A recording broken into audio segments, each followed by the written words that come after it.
I have it set to the D-pads and not the analog sticks. I assume that's preferable. As soon as we get to another game, you're gonna undo the screen. Oh, this D-pad. Yeah, we only Might as well make everything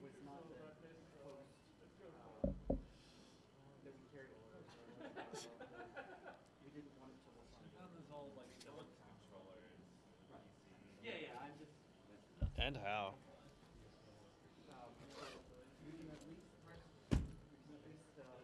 All right. I was about to ask a stupid question if you needed a timer, and then I saw your phone next to you. I was like, I'm gonna shut up now. Phone and hairbrush. All of the necessary I was components. gonna say, like, can we just like turn your hairbrush into like an unofficial timer as well? Choose it. Hello.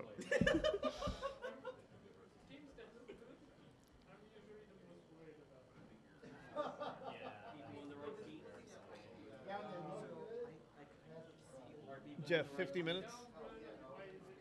Are we doing 50? Can I just get started whenever, or should I? Are they in the right seat? They are in the right seats. Hey, Neitzel, can you hit start?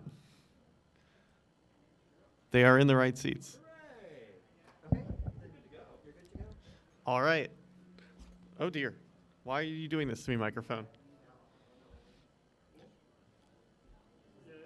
All right, then. I've gotten the okay from tech. Welcome to Kusogrande Live. I continue to be one of your hosts, Flannel Cat. I play video games sometimes, but I'm not the star here. Our star here, which we can see briefly on camera, partially obscured by a microphone, or a monitor, we have Neitzel on your, I guess it would be your left. Neitzel wave, thank you. And we have Echo GX, who's also going to politely wave. Or not. All right, then. I have 50 minutes on a timer here. This is going to be a pretty straightforward video game. I forget if there's limited continues or not, but you'll find out. It'll be fun. So if you both get to the title screen, I can count you in and we'll go on go. All right. I'll do 3, 2, 1, go, and then you'll go on go. It's 3, 2, 1, go. Please clap. So today's video game is a delightful TurboGrafx gem called Fushigi no Yume no Alice. This is a video game vaguely based on Alice in Wonderland, but I think more like the books and not the original Alice in Wonderland story. So you will see some things that are very common, but maybe not quite the same. Alice has a few verbs. She runs, she jumps, and she screams. Just like me. Since the runners can specifically hear me, I'm not going to divulge too much information about how this game is played up front, but we'll get to watch it happen live. And I think we just saw our first death, which is one of my favorite death animations in any video game, of Alice just barreling off the side of the screen, kind of whipping around. Check, can we get some game audio in the room? So this is our first stage, which name I have missed, but we're going into our first boss now. And our first boss is 3 ghosts, as you know from Alice in Wonderland. Now, it looks like our runners have at least noticed they can charge the main attack, which helps. As well, there's a fun side effect. If you charge too long, you can upgrade your health, you can upgrade your attacks, and I've been near the speedrun community of this game for a while. I've never actually run it. And so there's a lot of little things that you maybe not catch on to, which we'll get into later as this race happens. Neitzel's still trying to fight this boss, which seemingly lasts forever. And Echo has entered the first boss as well.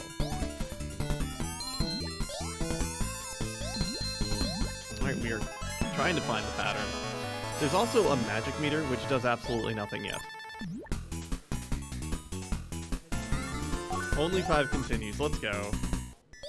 There isn't a level select code either, but it's okay. Once you kind of know what you're doing, you can burn through this game pretty quickly. There we are on stage 2 with my favorite hedgehogs ever. It does. And this is the English patched version, so it says E. which was for some reason patched from like the original kanji, but it was. I think it came out to like Aya or something. Very annoying. Alright. The first time I...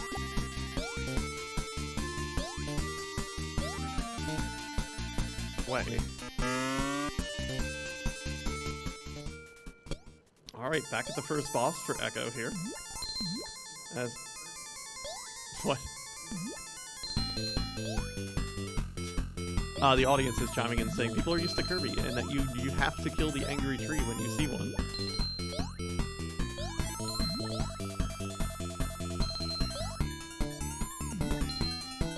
Now this game does, what's really fascinating for a while, the speedrun community, it was just a really tight, intensive speedrun.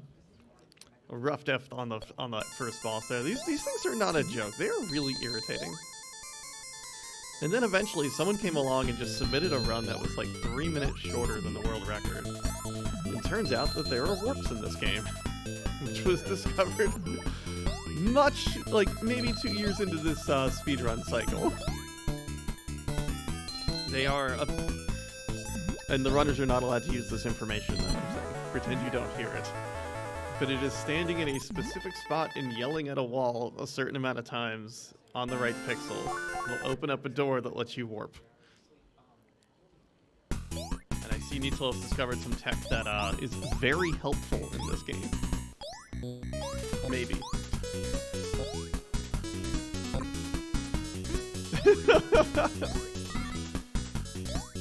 Oh, are we in stage 2 as well on Echoes? Heck yeah. Alright, Neutral entering the second boss, some alligator. Or crocodile, I don't know. You can correct me if I'm wrong.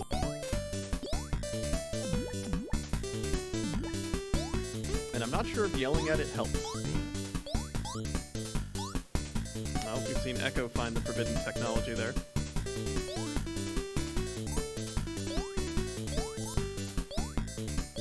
And so there are item upgrades in this game. You can extend your maximum health, you can extend your ability to yell, and there are magic restores. The fun part about those things existing is you will never see them normally. And we literally don't have the ability to get to them yet, I believe. Maybe. Oh, we figured out how to fight the second boss! We've jumped on it.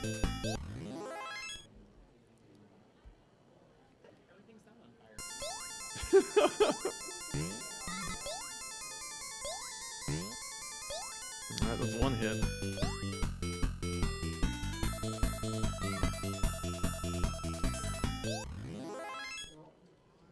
I think that's our current record on the alligator, is hitting it once. So that is the current lead. Neutsal's re-navigating the stage. This game is relatively generous with checkpoints until you get to like near the way end. And then it's just very upsetting. But also, I can't find a way to beat one of the last stages of this game that isn't just follow the speedrun route.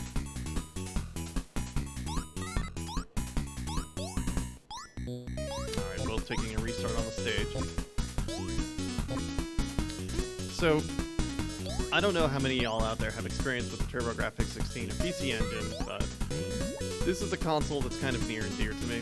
It is a console that I went through and played pretty much the entire library and skipping a select few handfuls of sports games and some shmups here and there. There's too many shmups. But this is one of the standout games I discovered as I was playing through the library, and I'm like, yeah, no, this is it looks cute, it looks fun, it's kind of very mean, and Alice doesn't quite control the way you want her to. Also, we've just seen the first boss die on Neutsal's side. We're gonna pick up a red gem, and a rabbit's gonna talk to us. That's not it. Please save Cinderella. I've actually never seen the English text in this game. So we're discovering about saving Cinderella together.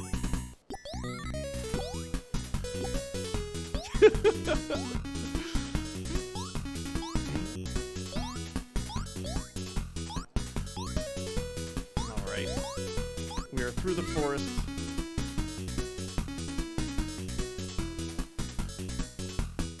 And we are getting back to the second boss on Echo screen here. This jump here is way too tight for no reason.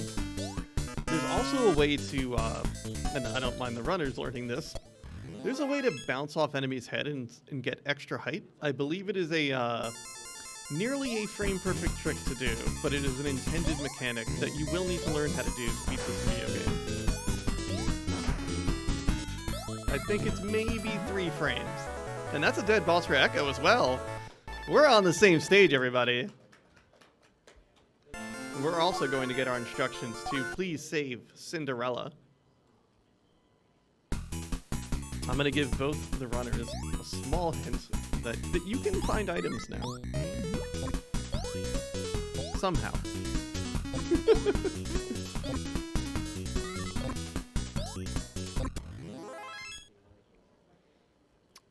The Forest 3 is very unforgiving.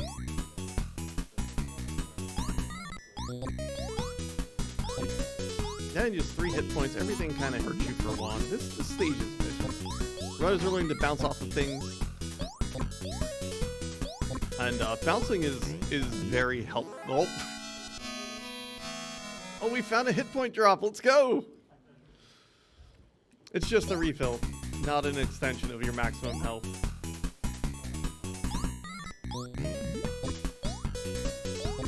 You continue to shout at flowers as one does.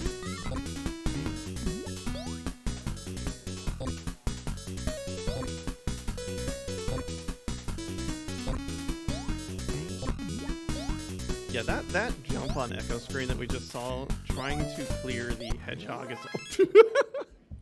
Surprise birds.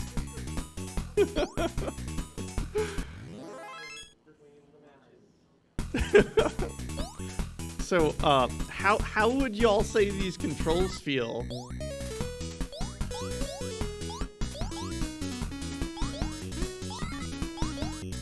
Needless to say, they are having a lot of trouble figuring out what direction to shoot when you're on a ladder, because it's not quite clear. See, that's that good old cooperation. The joyous and fun thing about Kusogrande Live is that our runners are sitting right next to each other. And they can talk if they want. They can share knowledge. I'm not saying you have to, but, you know.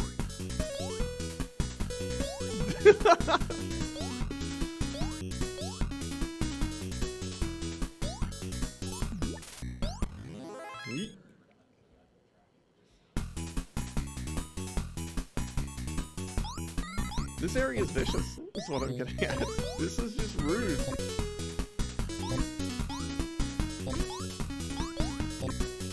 Can you imagine this game never came out on any other console?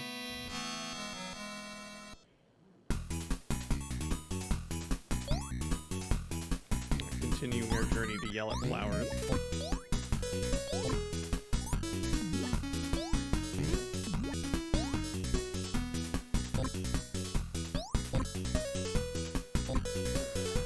It's just all timing, and where is the hedgehog going to be when you make this jump?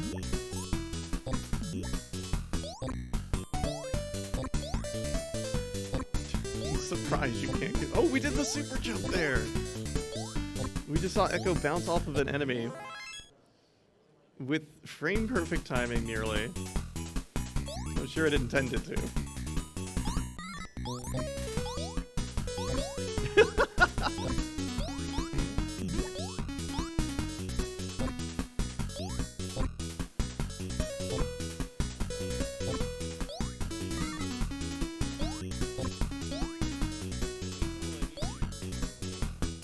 Now, I'm gonna say, as someone who has competed in many a Kusogrande myself, and I've been a GM for multiple years at this point.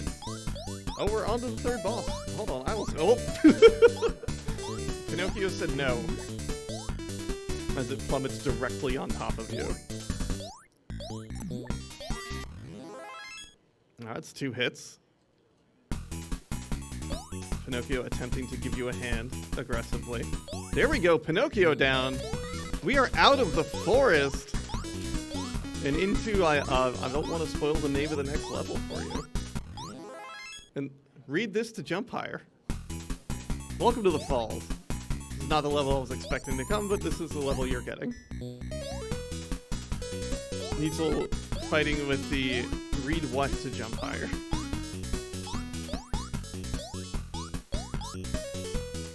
Because there are verbs we've not seen on either player's screen yet. Which is me giving you all a hint.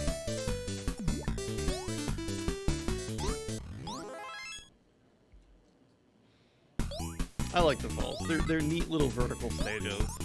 And they have very cool raccoons in them. See, look at that cool shirt.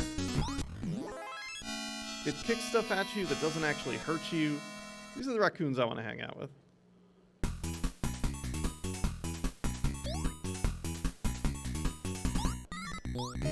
And honestly, it's also simultaneously a slightly easier stage and a slightly harder stage at the same time.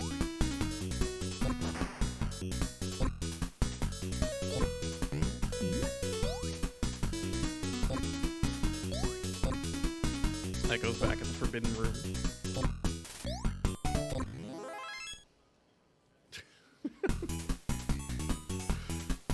Some gentle frustration, which is what we're here for. I want to remind you all, you signed up for this. You came here and played Pyramid. Well.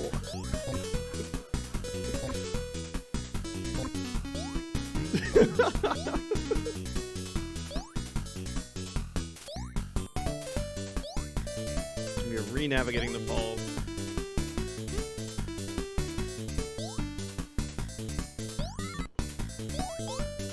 Now I'll say general advice when you're playing in a blind tournament that you've never played a game before, mess with everything you've got. That is my best advice I can give to any players in any of these tournaments. It's just try things and see what happens.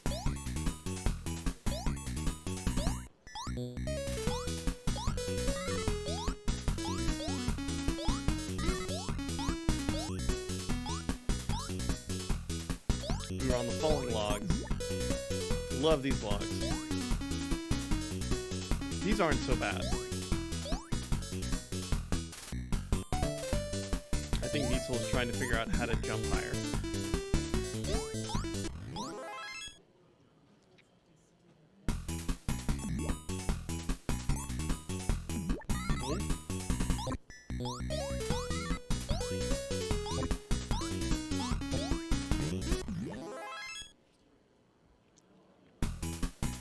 Back at the fish.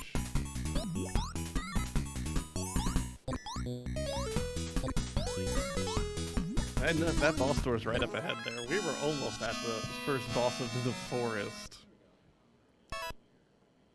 Oh hey, full game over, back at the forest one. However, we are equipped with knowledge, probably, hopefully. Now, there's a lot of strategy to when to game over in these tournaments, and especially when there's limited amounts of continues. And so we've been going for nearly 20 minutes, almost.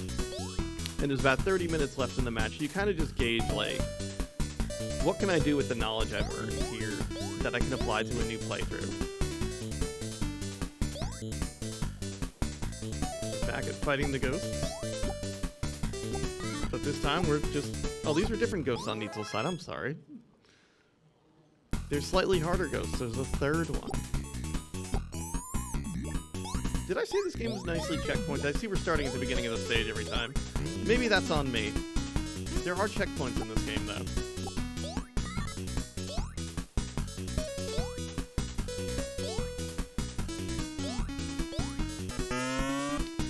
Back at the first boss here for Echo.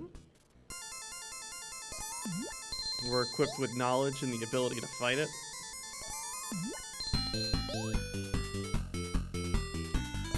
You can't hear it all that well out there, but this the boss music is really kind of a bop. It's kind of a jam, and it's hard not to kind of dance to, unless you're busy fighting a boss or playing the game, I guess.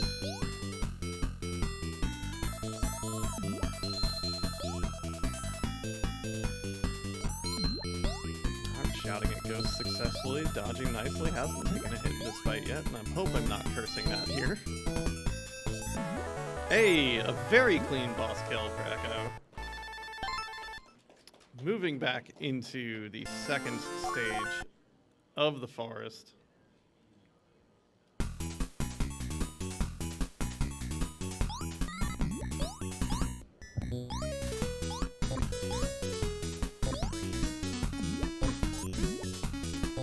More shouting at hedgehogs.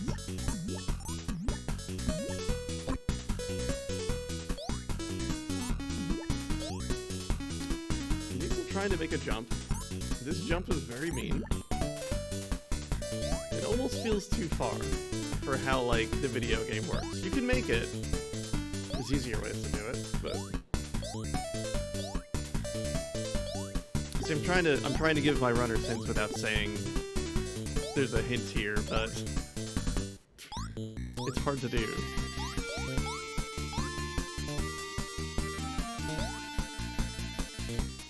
Alright, back in the falling log sections for Neasel as we, on Echo Screen, navigate through the forest too. Back at the boss again. This will be the alligator. The runners have learned quite well how to fight this thing, I think.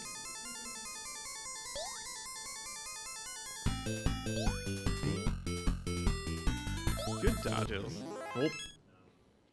Neitzel enters the first boss of the falls.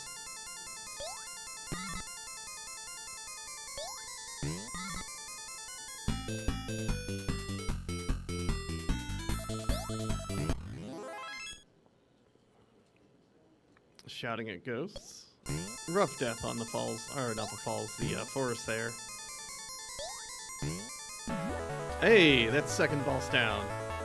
We haven't used the continue yet. Please save Cinderella. We have a no from the runner. We will not be saving Cinderella today.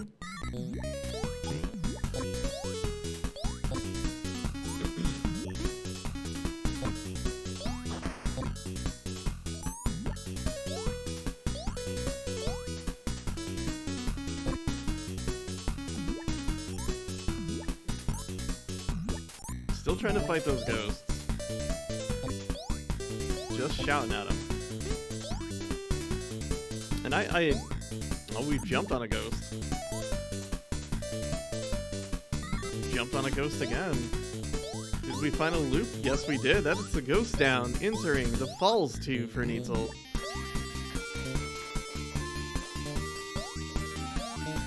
Just in time.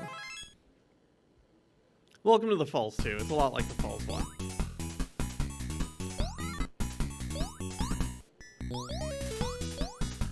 And Neitzel just discovered what happens when you charge an attack too long. Alice gets huffy and has to sit around yelling.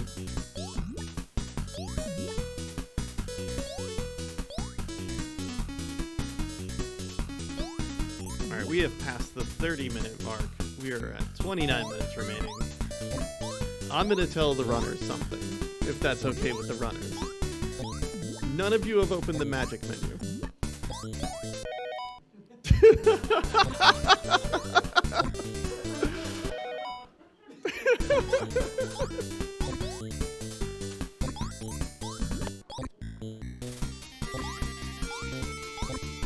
It is invaluable.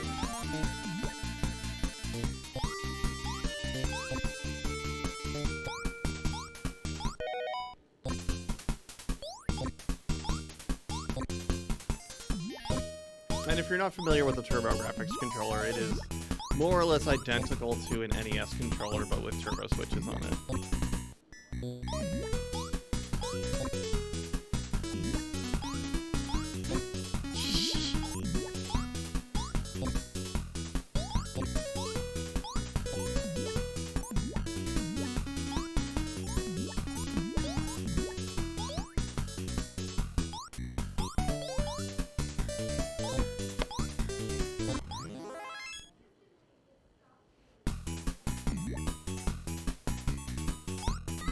Alright, navigating the falls, yelling. Very descriptive of the magic, though. Red magic and blue magic. What it does, you'll have to figure that one out.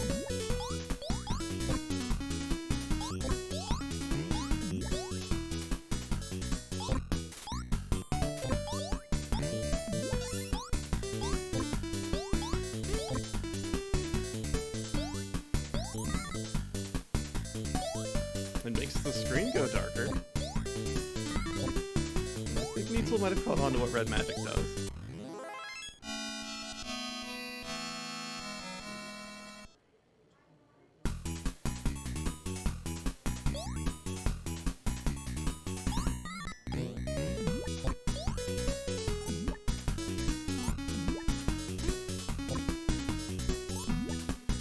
And I want to say both players should have magic at this point. You don't start with red magic, but you get it relatively quickly.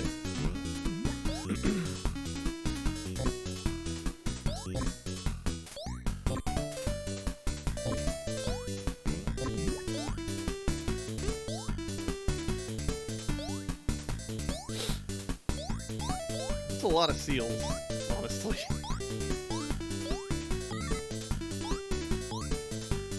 Taking a dip in the water.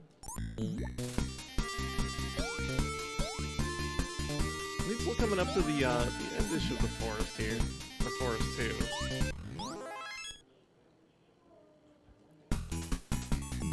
Now, I think maybe one of my biggest complaints about this game is all the areas kind of look the same until they... Did we just grab something the raccoons threw at us? Can you do that?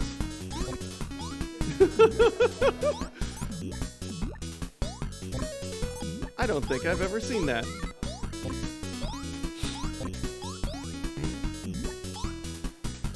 Alright, welcome to Remix, Gator 2.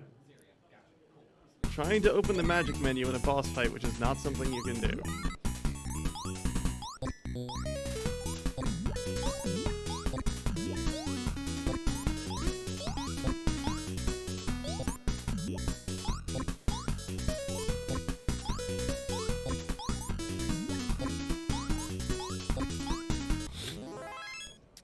Still having a rough time in the Forest 3, but anything can change. Neitzel will be approaching a game over eventually,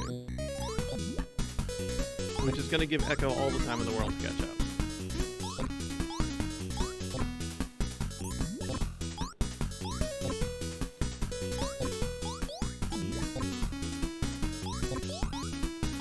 Struggling to fight this hedgehog, and it really is that complicated to try to fight a hedgehog on a ladder. We're getting ledgehog puns from the audience.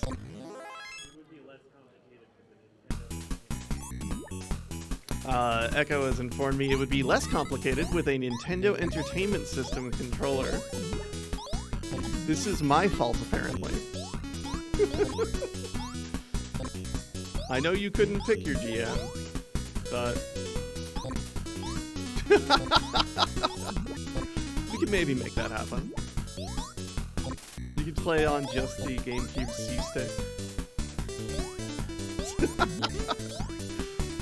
Echo, big fan of the GameCube C-Stick. Not a big fan of the controller it's using.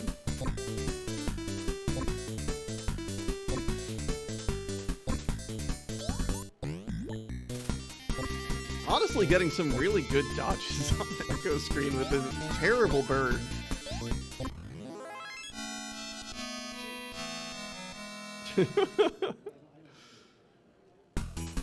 Neitzel navigating to the top of the falls again. The fall stages are always structured and you go up and then you go right, and then you're done.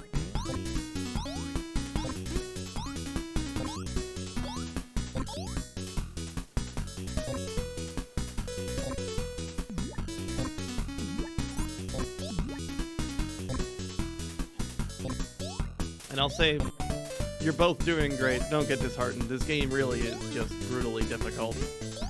And as well, if you're at home, in the audience, thinking, like, I could probably do better. It is tough being on stage. It is tough being part of a live performance. And it is tough to be in a competition. It's a different mindset entirely. And plus, these people took time out of their precious GDQ schedules specifically to entertain us. No other reason.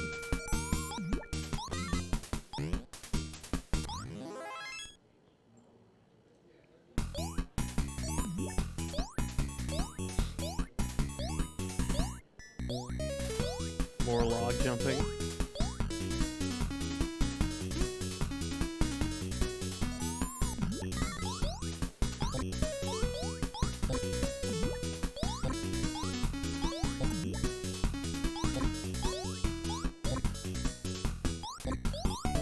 too many raccoons.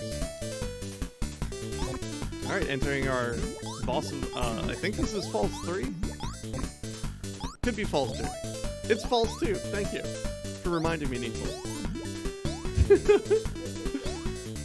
Getting 2 attempts at the yellow alligator.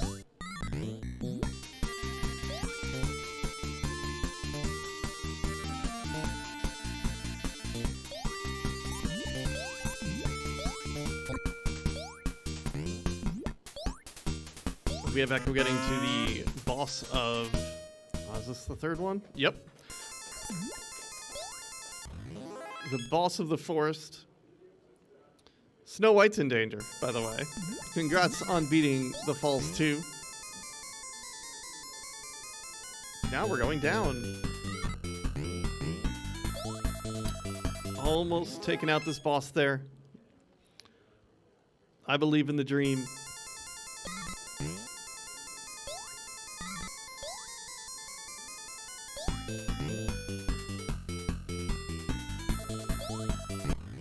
Oh!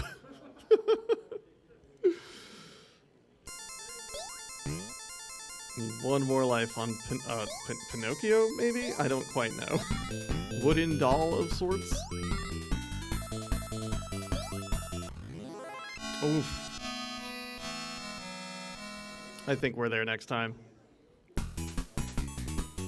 We're at the bottom of the falls. I think the bottom of the falls is a bad place. Apparently it's not so bad. Never mind.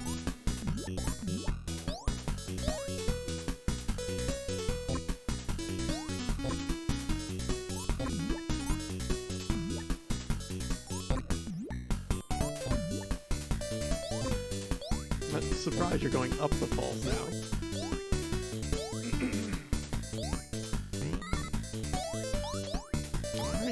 Navigating through Forest 3 still. And this game is a squirrely game. The controls are certainly a thing. Alice feels really weighty and that was a big yeet. It feels really weighty and kind of slides everywhere you go and has a lot of momentum to herself. There's a slight delay on the jump because, of course. And we are under 20 minutes to go here.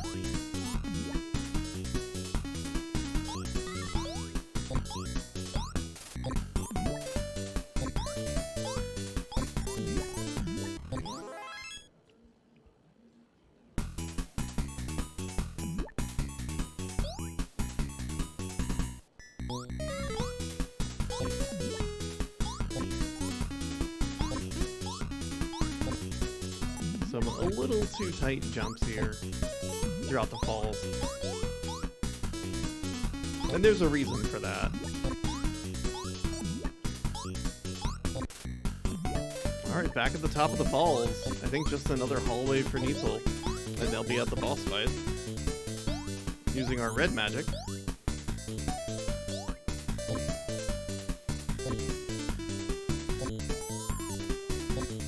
Woo! What a jump. We found a book! The book increases your maximum magic. We found an extra life. Theoretically flew through it.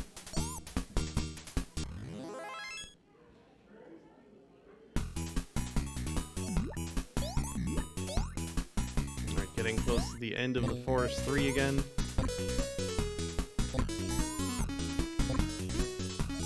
Neitzel taking a game over. Is that it? Or are they... Oh, that's it. That's a full restart for Neitzel. But he's probably learned so much. Less so about how to get that one up.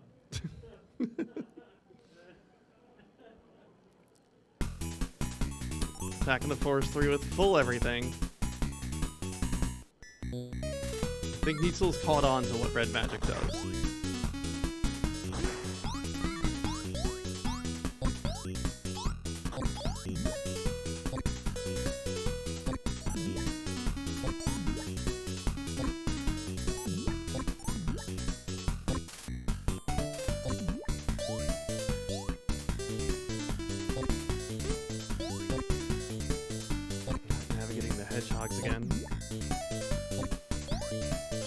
we've gotten equipped with knowledge here. Hey, look at that, 4 hit points.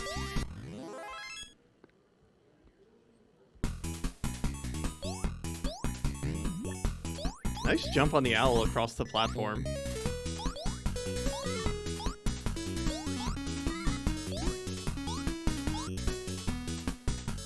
We've gotten the ability to yell better. Vaguely.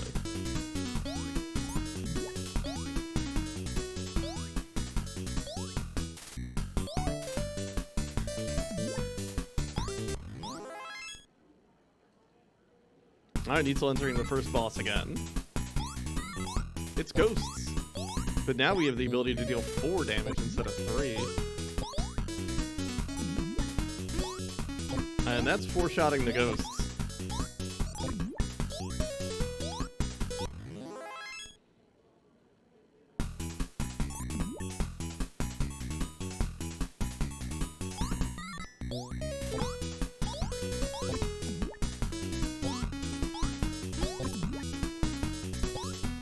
I like the process Echo has of meticulously trying to kill the things in the way, because it is a very valid way to play this game.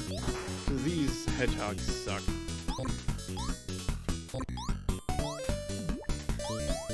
And that's not like a broad statement about Sonic, but it's not a broad statement about Sonic.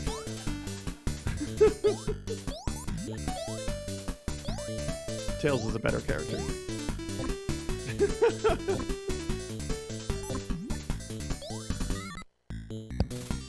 Alright, we're getting close to 15 minutes remaining. How we feeling at the game desk here?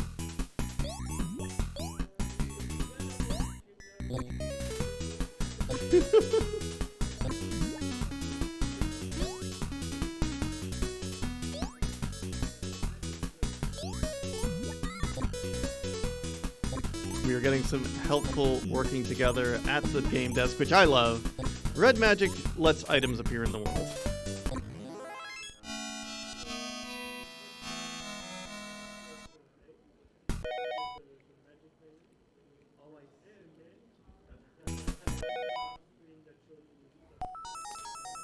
So, if, which you probably can't hear the runners from here, but it is press start and then press, I believe it's either 1 or 2. It's not just hit start to get this menu up. It's not hit select. It's a process after you've paused the game to bring up the power-ups, which the red power-up, what it does is allows items to exist in the world. You can't see them or collect them without it. And power-ups include maximum magic increase, damage power-ups, health increases, extra lives. Things that you would normally expect to be in levels.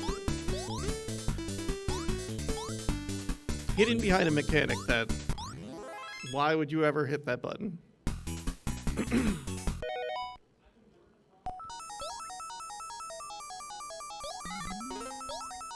I see we've got a maximum damage increase over on Echo's screen.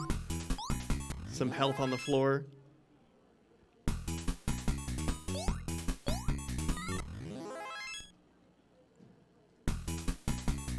And usually the red magic is laid out so you can keep it going more or less and get a full refill middle of the stage.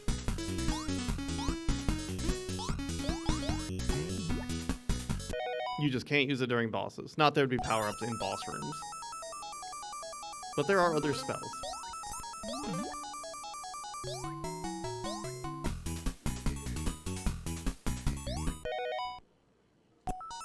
But now we're cooking on both sides here.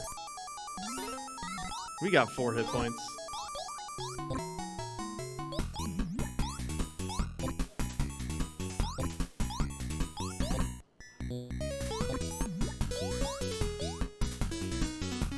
We got 5 hit points.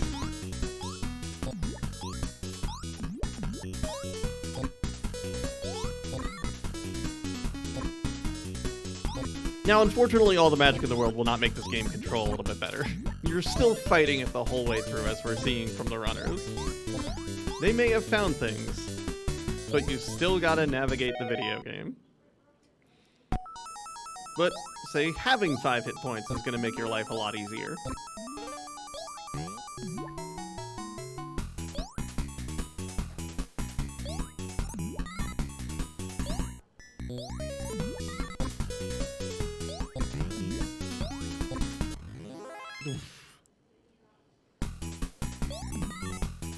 It's a rough drop into a pit there. I felt that in my soul. From both sides at this point.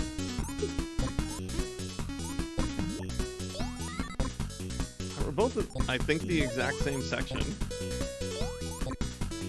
Both players equipped with a lot more knowledge.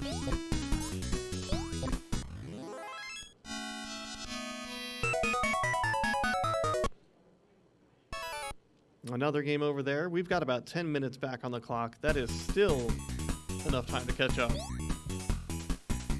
11 minutes, I'm sorry.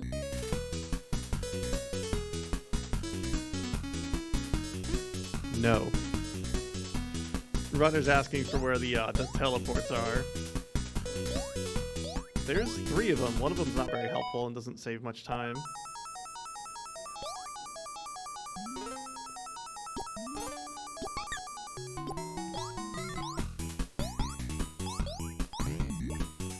Needzel fighting. What do we think, audience? Is this Pinocchio or what do we got here? No opinions. I'm into it. The habitual liar puppet. No affiliation. Alright. Back in the falls. Needzel skip the text box. The text box says, read this to jump higher. That's the whole box.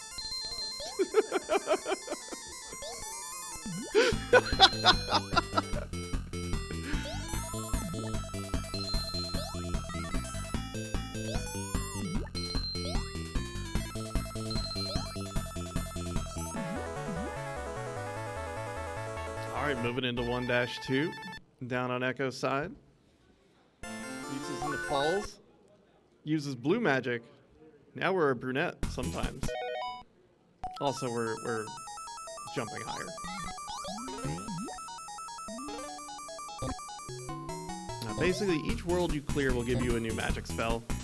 And they are all useful. Well, I don't want to say they're all useful. They're all something you can use. Some better than others. Some more costly than others.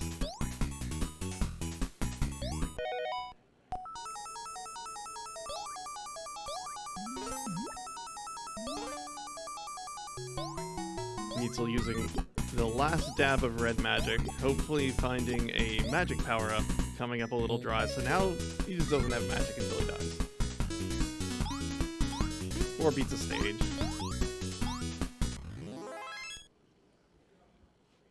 Back it goes to finding literally what I think is the speedrun strat for this boss.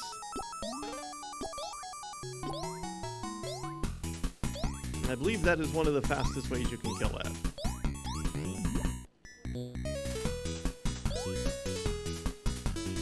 And we've saved a bunny.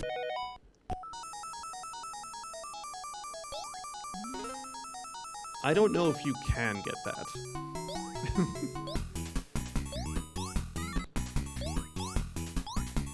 They just put it up there with no intention of the player finding a way to get up there.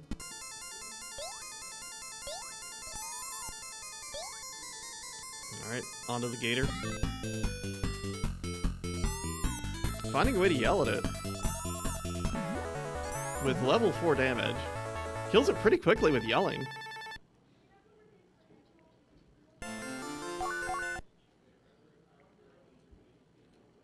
Moving into the Forest 3. Honestly, pretty quickly, too.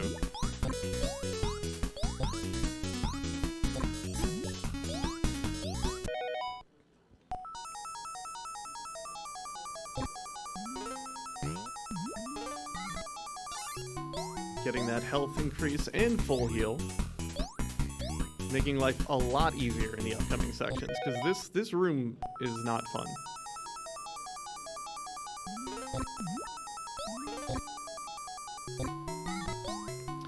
So as well, you've seen it from the runners, jumping off a ladder is also very imprecise and rude.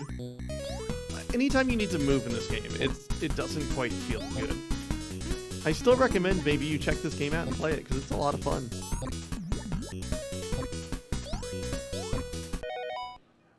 Right, getting our magic power up.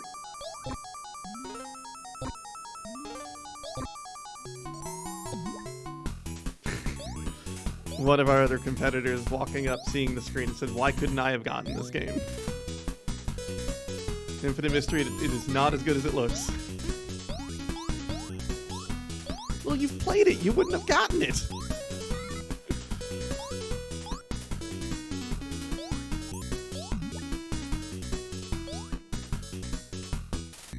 Alright, a spicy single hit point left.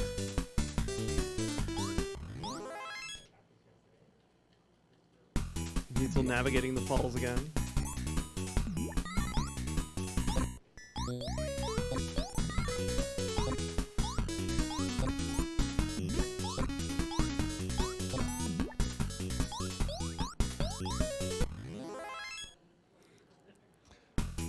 Needle getting killed by a seal. I've been waiting to use the phrase "your fate is sealed" most of the game.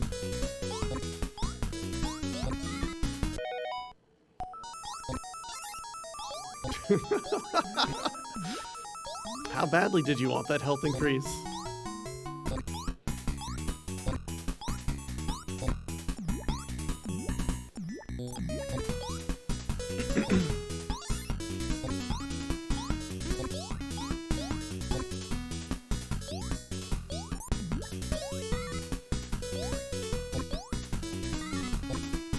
Alright, nearly coming up to the end of both players nearly coming up to the end of their respective stages.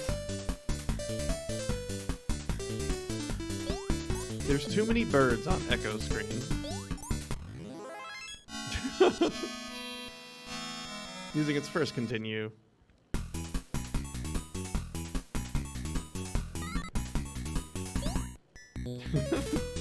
We are under 5 minutes remaining.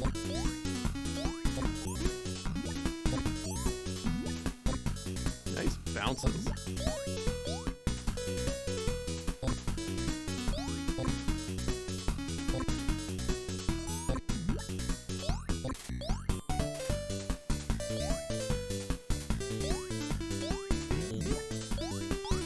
Getting some good bounces off there. There's still the forbidden tech of getting a high jump off a bounce, which I don't recommend like trying to do, or at least ever relying on it. Just because it is, I want to say about a 3-frame window that it works in.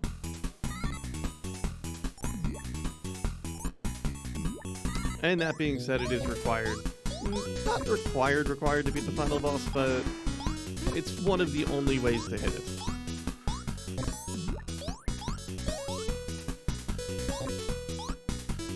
Which, like, alright, people here have been watching this for a while.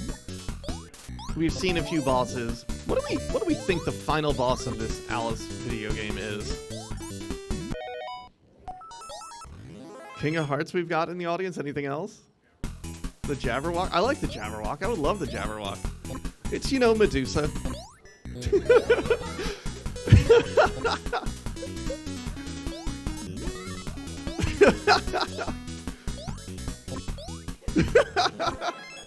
Snow White's in danger. Because, you know, not only is it like, okay, Snow White, Cinderella, all that stuff, but, you know, I guess you fight Medusa at the end.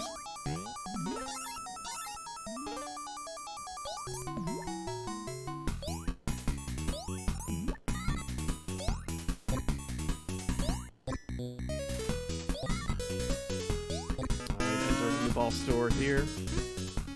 And boss stores are checkpoints. We need to punch, or, step on Pinocchio 3 times.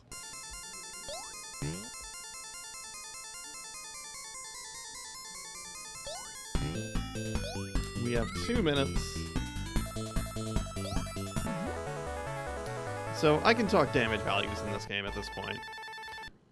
Yelling, every point of charge is 1 damage, which is great. You can deal 3 damage with a fully charged shout. You can upgrade it to 5. Jumping on something is like 8 damage. There's almost no reason to yell at things unless you can cycle it into a jump as well. And the only feedback is like when you try to kill a boss by yelling at it versus when you try to kill a boss by jumping on it. It might be 6, but I think it's 8.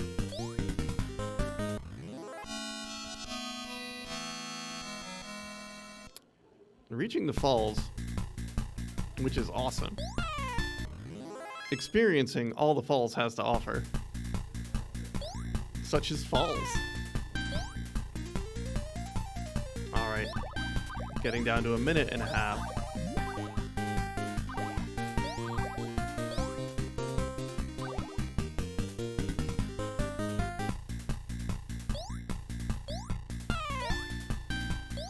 I want to say we're both on the same screen.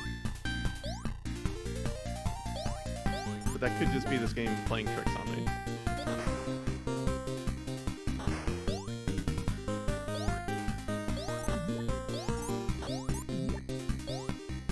Under a minute.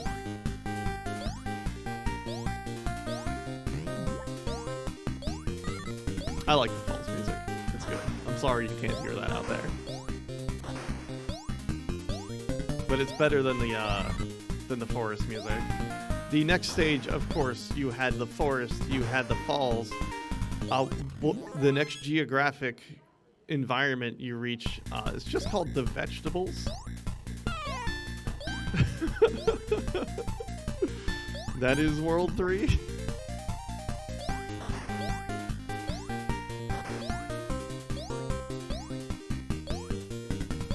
Alright, entering our boss with 8 seconds to go. It's Tuba Dog. Welcome to Tuba Dog, and that's time. I'm glad we got to see Tuba Dog. Hey, you all did great. I'm sorry this game was very vicious, but I'm proud of both of you. How do we feel about it?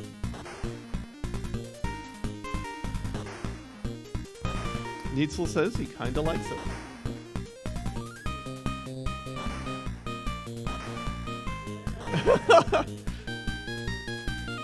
Both players not happy with the controller. Echo says it's cool and interesting, but never wants to touch the controller again.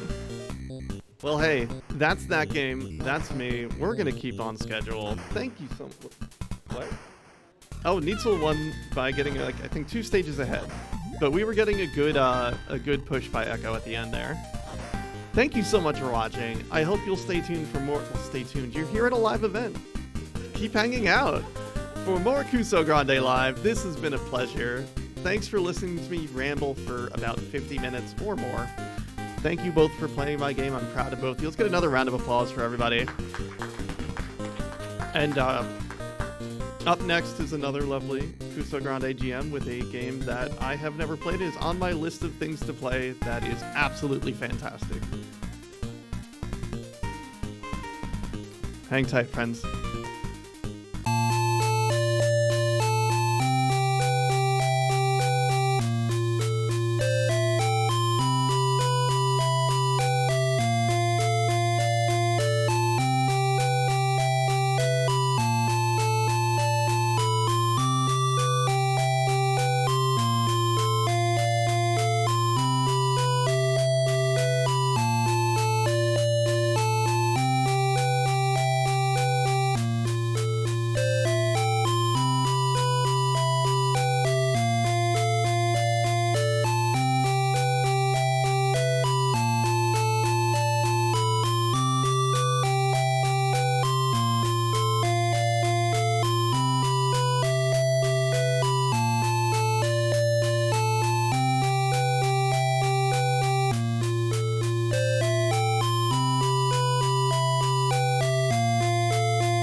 mean, to be fair, yeah, anything's going to be better than the pyramid audio, so...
I'll be feeding you questions.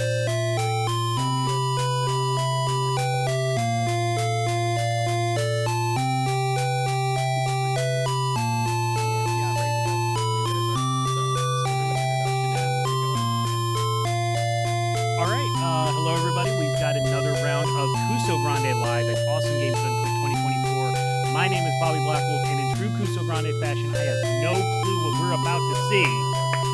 So, Seth Highwind is the GM. What are we about to see? Hi guys, I'm Seth Highwind. I'm one of the GMs for Kusogrande. It's super stellar to actually do this a bit live for folks because we're not used to doing it within an in-person setting. So actually having the competitors next to each other, be able to like see what they're doing, feed off each other. I'm looking forward to this. We're gonna be going to a Kuso oldie that has a lot of love and reputation throughout our little community, but also through the gaming community as a whole. The infamous Paris-Dakar Rally. It's a game. That's Are we really sure? you know what? It's a melting pot of different genres. Okay. So yes. Okay. But we've got Miranda Dragon and Zero. Are both of y'all ready to go? Fantastic. We'll go ahead and do a 15-minute timer with a countdown starting in 5, 4, 3, 2, 1, go. All right. So this is Spy Hunter. Yes, Okay. it is 500. Okay, cool. We actually set this up in such a way because the first part of this game is actually an RPG section. Oh, okay. You are This looks like every RPG I've ever played. Yeah. right. You know, when I think of Final Fantasy, this Right. also This comes is to it, mind. yeah. Exactly, right here. I mean, Cloud's driving and trying to escape right now. Yeah, true. Exactly. So the start of the game, you are a faceless driver. You are trying to find a sponsor. You're trying to find money. You're trying to find a person to sell you a car. Because that's what every driver for the Paris Dakar Rally does. It's just up to. Up. Hang on.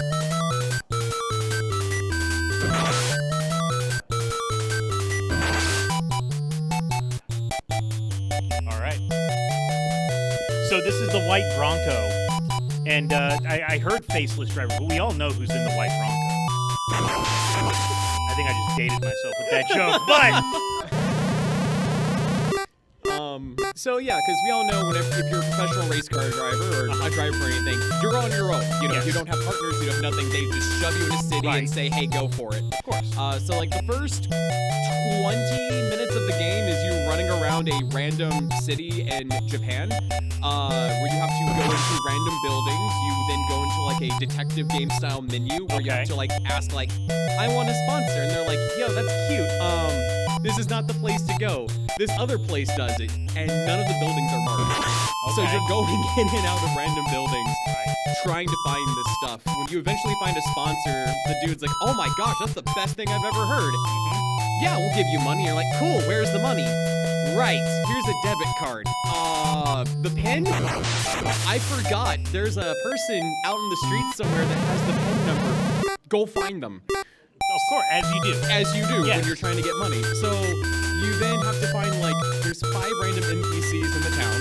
Only 2 of them have the correct PIN code because there's 2 different banks. Okay. There's a good bank and there's a so-so bank. Okay. You have to find the correct PIN, go to the correct bank, get the correct amount of money so you can then go get yourself a car. Okay. Because when you're doing the car section, the car owner will flat out ask, do you want a sports car or do you want a 4-wheel drive car? Okay. What do you think would be the best option for the Paris Dakar? Well, probably a sports car. That would be good if there wasn't hostile desert terrains Okay. and some serious, Okay. mudding you have to do. So if you do choose a sports car, which is applicable, you'll be good for the first half of the game, and then you're going to suffer for the back half. As soon as you get your car, you then need to find a co-driver. And the co-driver is taken care of by playing a quick response minigame where it gives you 64 tiles, and you have to either press A or B when the correct button lights up. Right. If you do it within a certain amount of time, you get a better co-driver. What the co-driver does? They co-drive. Yeah, they co-drive. That's They- pretty much about it. Backseat driver. Yeah, backseat driver the entire There's a time. GPS. Yeah. Turn right. You can't turn right. Oh, I meant your other right. The left one.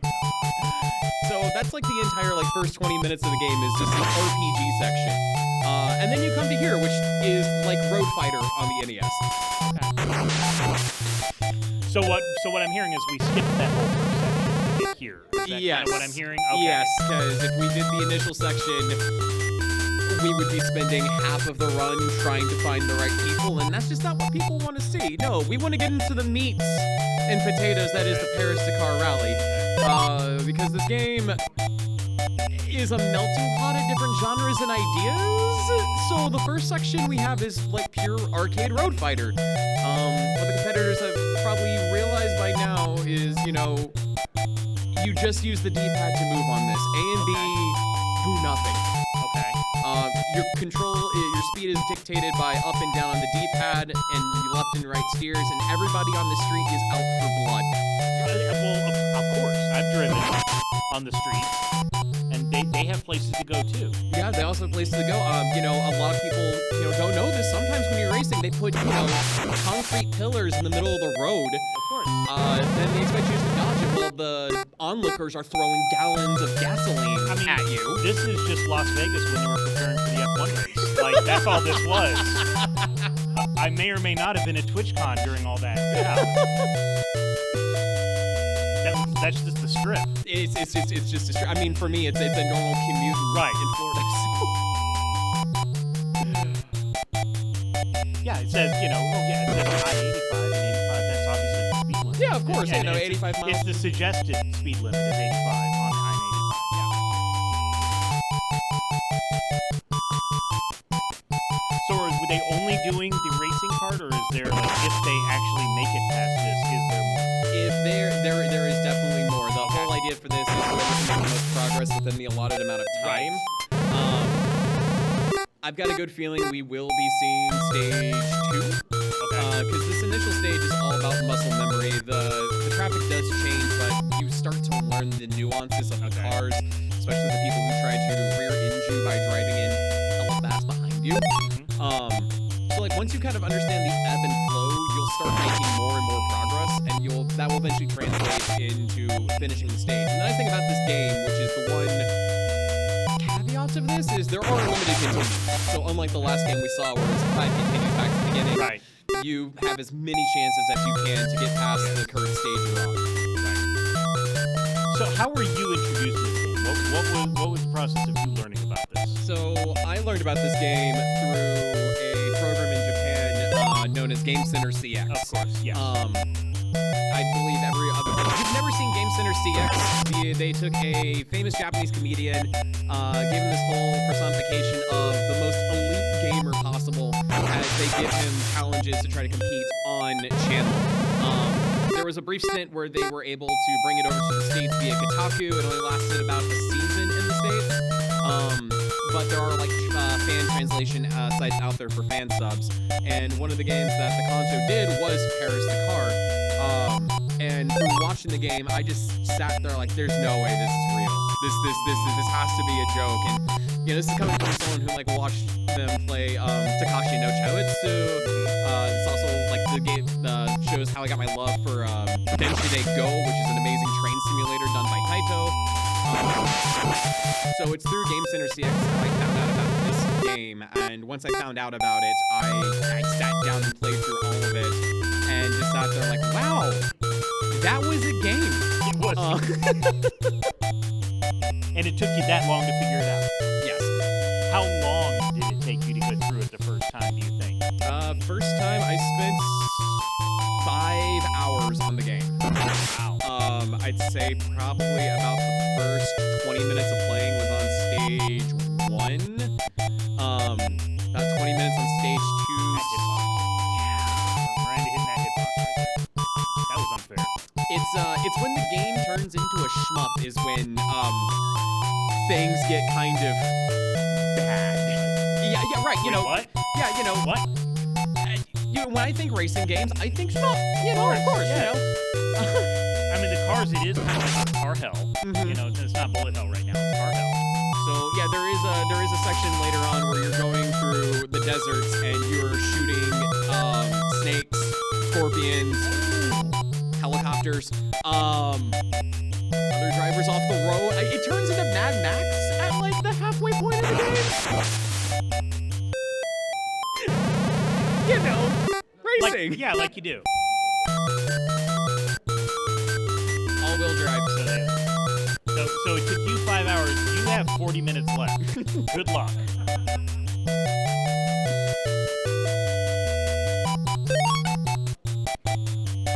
See, the thing that gets me is like the cars that just come up behind, too. And they bounce off each other, but they destroy you. Exactly. Like, you know, they have no friendly fire on. No, there's no friendly fire. Every other car is made out of like Damascus steel, so they bounce off each other, while your car is made of like, you know, C4 explosives. So the Right, second you yeah. get like a single shock, it's over. You clip on the corner, as we saw earlier. That's amazing. I would be able to get to work so much faster if I was in one of those other cars. And Honestly, everybody was in this. Same. It would be great. There is a trick to get past the people who speed up from behind. But I want to see if the drivers are able to figure that out as well. It's called dodge.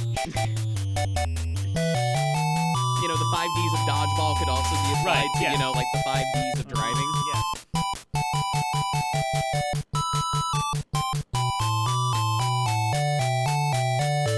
Ooh. Yeah. Then we have all these people watching. Like, they just love this stuff. Like, all the crowd on the side here.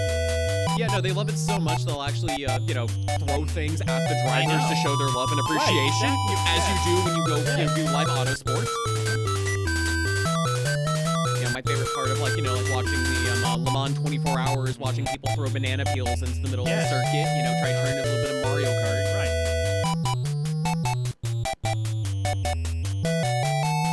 So what are the G's on the ground? What's the G thing? So the G is fuel, gas. Okay, So gas. if there is a fuel gauge underneath time that is slowly ticking down. So the idea is you want to run into gas to fill up your car, Right. like you do in real life. Yes, that's it. And that will help you continue to going. You can run out of gas, which it's just an instant death, and it's game over in that case. So the car blows up when it has no more fuel in it. Yes. To blow up. Yes. Okay. It saves just a little bit of fuel for like the spectacular finish. got it. It wants to make sure that if you're going to go out in a blaze of glory, you're going out in a blaze of Yeah, glory. I'm just trying to understand the physics of the world. I'm just trying to world build here. That's why I'm asking these questions. I mean, common knowledge for sports Yes. sports racing fans. But I'm not a sports racing fan, so I have to figure this out now.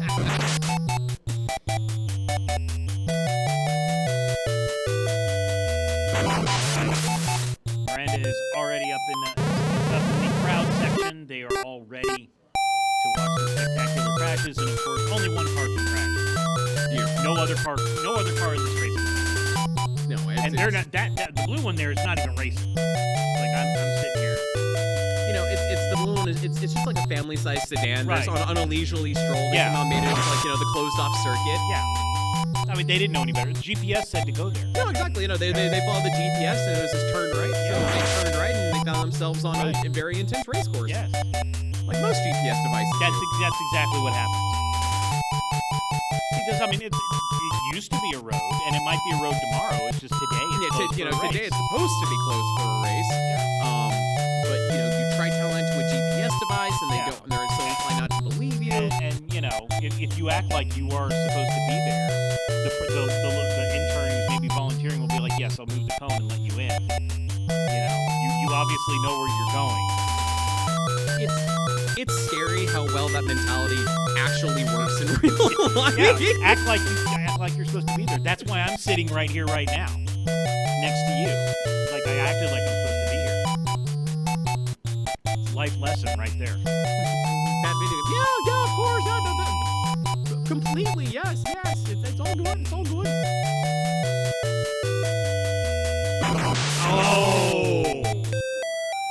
Oh, Syria. That was really impressive. That was good until they decided to just, corner you and Yeah. no, you've tried and this is as far as you're getting.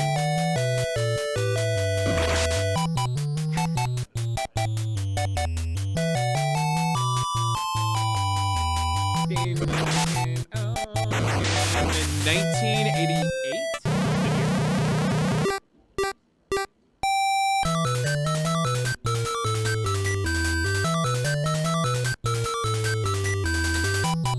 And I'm assuming this did not get an American release.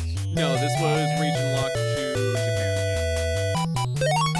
It's a shame. I think it would have gone over really well. I mean, the Nintendo Power issue on this would have been amazing. I would love to see the Americanized box art for this game, honestly.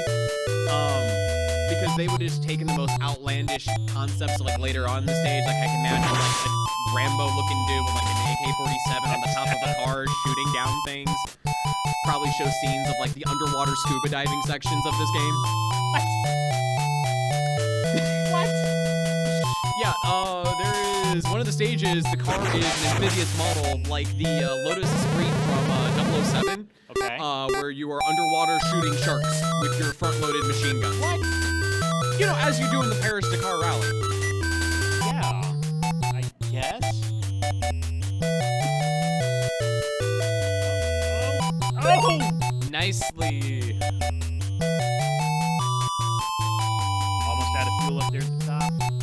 Got 19 left. They made it past. They made it through the tight section. I'm gonna say, once you make it past the corridor of doom, it should be smooth sailing. As long as keyword is should. You can never tell with this game, Oh. especially when people are throwing barrels of gasoline And at there you. were no people there. No. They were hiding in the trees. Yeah, as most Yeah. people do. They have stealth camo on. They've learned lessons from Naked Snake, where they can't see you. You don't see them, and they're just strategically throwing barrels at you to feed a weapon that Now- surpasses Metal Gear. Now, you said that this came out in 1988. Yes. So what I'm hearing is that George Lucas was inspired by this at the Tusken Raiders in the pod race in episode 1. Yes. That this inspired George This Lucas. inspired George Lucas. That is to a true bring- fact. It is now on the internet. And so, put it on Wikipedia. I'm gonna say put it on Wikipedia, Yeah. officially edit the document. Yes. This is factual information. Don't let us say no. Yes, George Lucas was inspired by the tree rocks for pod racing. How are we doing on time here? So far, we've got just under 34 minutes left. All right. Competitors, how are y'all feeling with the game so far? Okay. What was said was they want to go back to Pyramid. This is almost as punishing as playing Pyramid on level 7. You see, this is a nice choice. I've seen some of the future stuff coming up, and it's if you think this is rough, oh hun, you haven't seen anything yet. I commented with Titanic yesterday. Oh, was that your first time seeing Titanic? It is not my first time seeing it, but because I saw it at GDQ a couple years ago. But it was my first time watching other people play it other than the speed run. Yeah, that was. It's Titanic is a fun casual game because the way I look at like a lot of like unlicensed and Kuso games is they fall into like, one of two categories. You either have the game that is so horrendous you just feel your life leave your body like the instant you press start. Yeah. Or you have the games that are so laughably outlandish that you have to sit there and like formulate, what am I seeing? How do I feel about this? And why do I have a giant smile on my face? Right. I want to see the movie based on that game. Right? I mean, they made Spy Hunter into a movie with The Rock. So what about a movie of Paris-Dakar Rally? I would pay money to see that, but Jason Statham would have to play the main character. Of course, and he would play Jason Statham. Exactly. Yes. The game was done by CBS/Sony Group. So basically, Sony did Music Entertainment of Japan, as long with like the broadcasting service for this. What? There was a PlayStation 2 version of this. By Acclaim. Yep. I'm repeating for the microphone. Yeah, Acclaim was responsible for Paris-Dakar Rally in 2001 and Dakar 2, the world's ultimate rally, on PlayStation 2, Xbox, and GameCube. Those games are more in line of the traditional Dakar of racing from Paris all the way to, I forgot which African continent the race originally The African ended. continent would be Africa.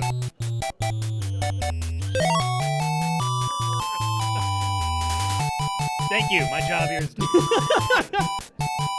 Country.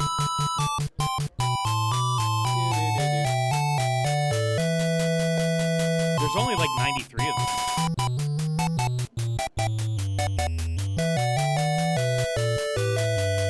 That's right. So the original race was staged from Paris, France to Dakar in Senegal. But due to certain events and things going on in 2008, it moved to South America. And since 2020, the race has been predominantly Hey, we held got in a Saudi checkpoint. Arabia. Hey, Look at let's that. go! We got a checkpoint. Syria finishing stage 1. By the way, I hope you're all set because what you now need to do is what every driver needs to do in between races. So just keep in mind, this is all factual. Drivers fall out of the ceiling, and their co-driver will play breakout with them to gain extra time and gasoline for the next stage of the rally. This actually happens. I've seen live footage of them attaching trampolines to the top of their rally cars. Congratulations on your winning. So yeah, there we go. Look at that. So now we're on to stage 2. This...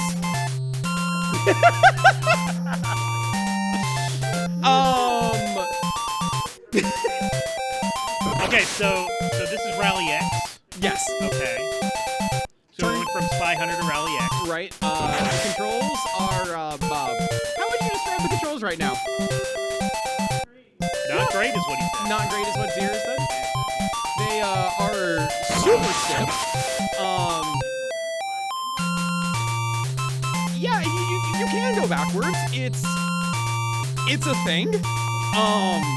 So the whole point of this stage is it's a maze.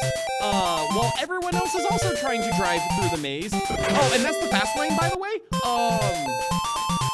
That is the only lane in which cars will come at you at breakneck speed.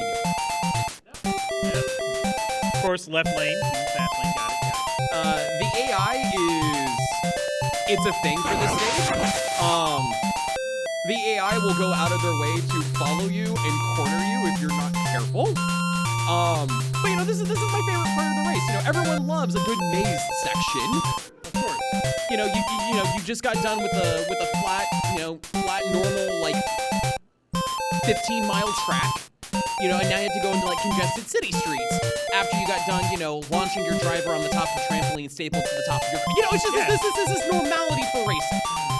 If you've never watched a racing event, this is a really good representation of how racing goes. Forza Motorsport lied to me.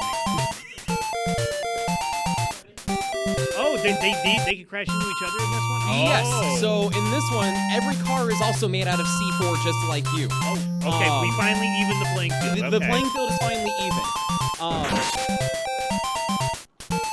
If the cars manage manage to crash into one another, sometimes they will drop either bonus points, or they can even drop fuel. So if you can find a way to have the cars collide when they want to, you can get really helpful pickups for this stage and really this stage alone. Oh. And 9 times out of 10, that's pretty much how this stage... If you thought stage 1 was rude, stage 2 is also...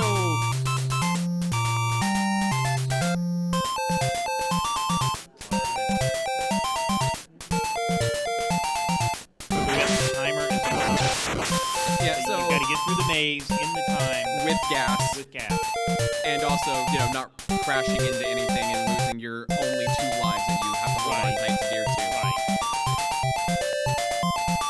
And once again, we're very fortunate that with this game, there are the unlimited continues. So if you do happen to lose all your lives, you go back to the start of the maze. Ziri, how would you feel if the game instead boots you back to, like, the initial race?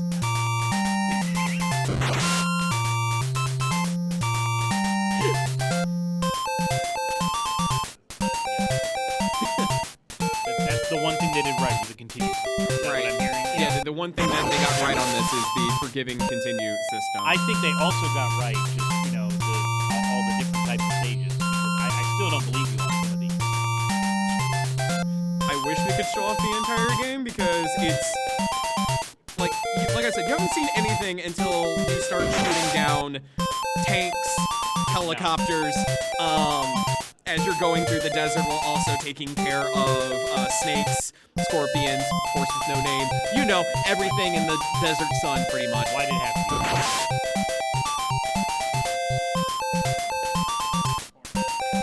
So corners, there is a certain way to do it, and it's just kind of on a wing and a prayer. You have to be very specific with your turning. Otherwise, it's not going to pick it up at all. Also, the little dude that is playing is the most upbeat song you'll hear in this game, and it just doesn't fit the carnage that's going on at the moment. Well, that's because there's not supposed to be any carnage if you were actually a good driver.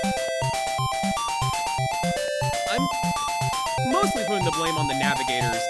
Yeah, the co-pilot. Oh! The co-pilot. The co-pilot I'm in this blaming case. the co-pilot, yeah. I also really love the game over screen of this game of just the driver sitting there and just crying over his broken vehicle, like wondering where their life choices led them up to this certain point in time. Why, oh why did I get at this one-line pyramid?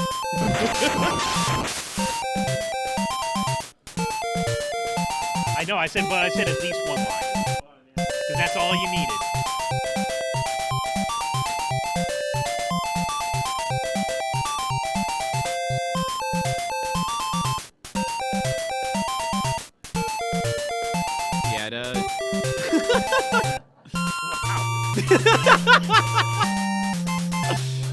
This zone defense going on right here. To quote Willy Wonka, you have to go backwards to go forward. Right. Life in the fast lane.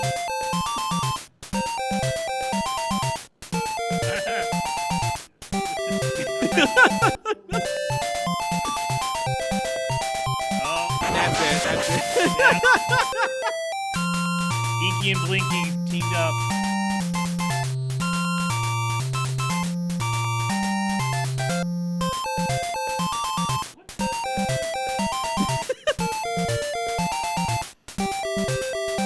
Listen, the opponent cars can smell the fear, and they will hone in on that fear. So if you can be fearless, you'll get through this no problems.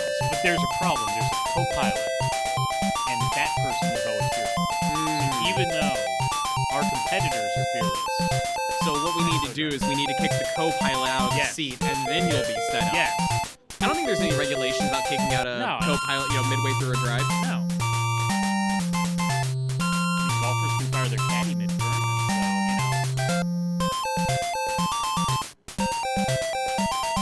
so, Next, you're going to tell me there's a golfing section in this game. I wish there was. If there was a golfing section, I would have been like, no, they're like, if you want a game that has everything, like, here's the car. It's got golfing, it's got shmup, it's got sports.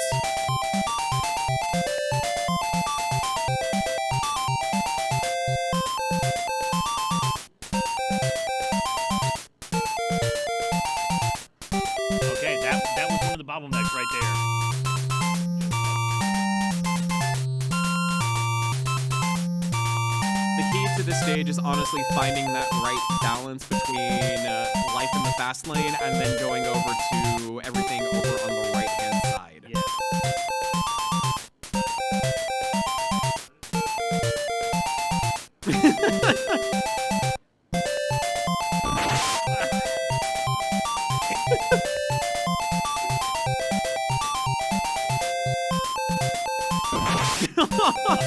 Oh! No.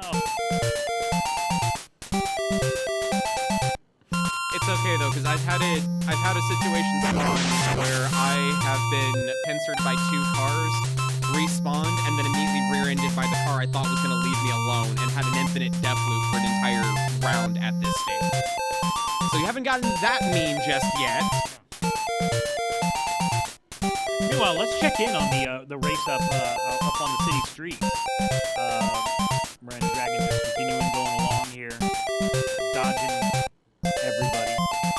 Yeah, the real trick to stage 1 is controlling that speed, because the faster you go, the cars will match your speed, and if you slow down, the cars will also match that speed as well. So if you're in like a tight bottleneck section like this, it's usually best to like try to take it nice and slow so that we actually can anticipate and get prepared for the cars that are coming up from behind.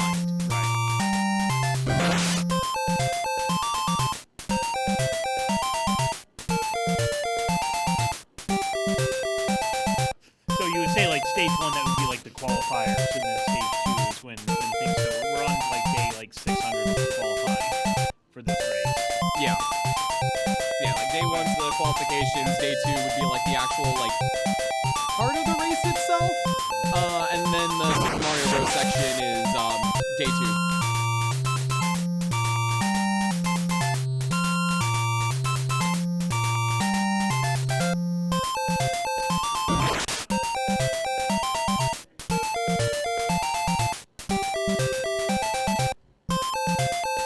Alright, so Miranda is currently in the crowd section where they're not throwing things. Yeah, so like this section of crowd actually likes the drivers. It's when you get past the crowd is when They paid to see the driver. Yeah. They paid the money for the seating. The people who couldn't afford those seats are so irritated with the race. Yeah. That's why they're throwing barrels at the. They're NIMBYs. Exactly. So it's NIMBY. Like now you're driving through their backyard and they can't use that road. And they have places to be. Yeah, place to be, but unfortunately, they had to shut down their roads for the spectacle of the race. And their cars are also filled with C4, and they know better than to be in this race. It's a scary concept to think about that your everyday average Joe car in this world is made out of plastic explosives. But, Yeah. they had to cut corners, they had to make things, more exciting for people on the road. It's a scary world to think about. Yes. This is not my answer for what video game world you want to spend the rest of your life in. Oh my gosh, can you imagine just like as soon as the competitors are done, they just get isekai'd out to something and the prerequisite is like the last game you played, and then being isekai'd to the Paris Dakar Rally Special World, it would just be... I would rather, go to Pyramid at that point, I mean, at least then you're like exploring treasure and, doing archaeological digs. right?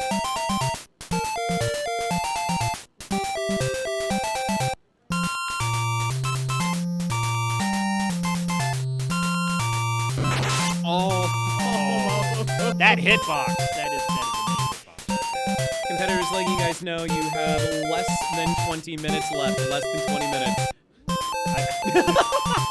That's an excited woo right there.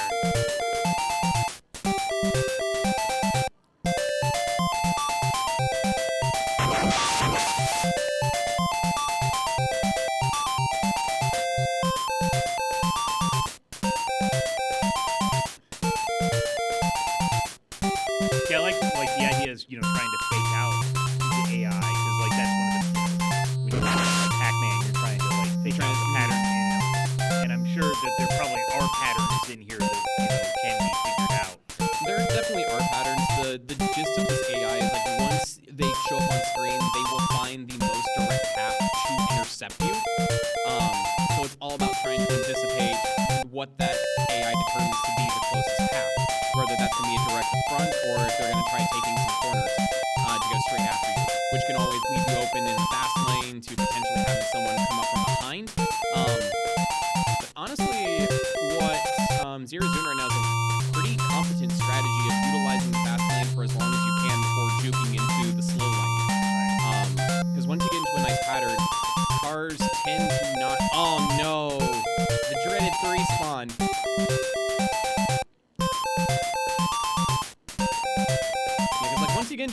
pattern. The only cars that will spawn on that fast lane are the ones coming up from behind.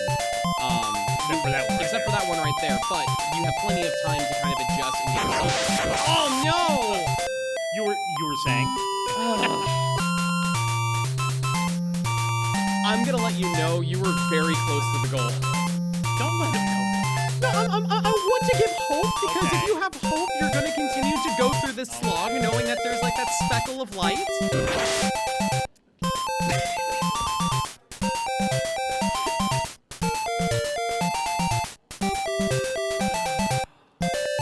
Meanwhile, Miranda is on the second bottleneck portion.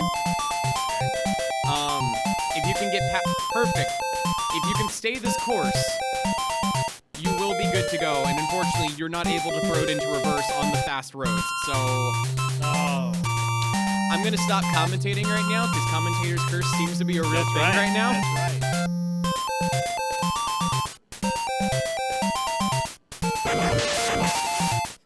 So after this second stage, what is the third stage?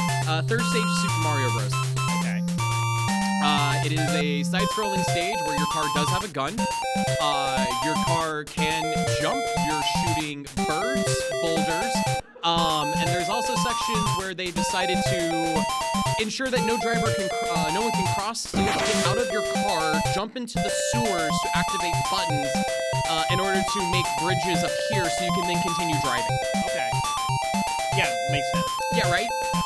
It's my favorite part of watching automobile racing is the traps and watching drivers having to get out of their car to circumnavigate those traps. Right.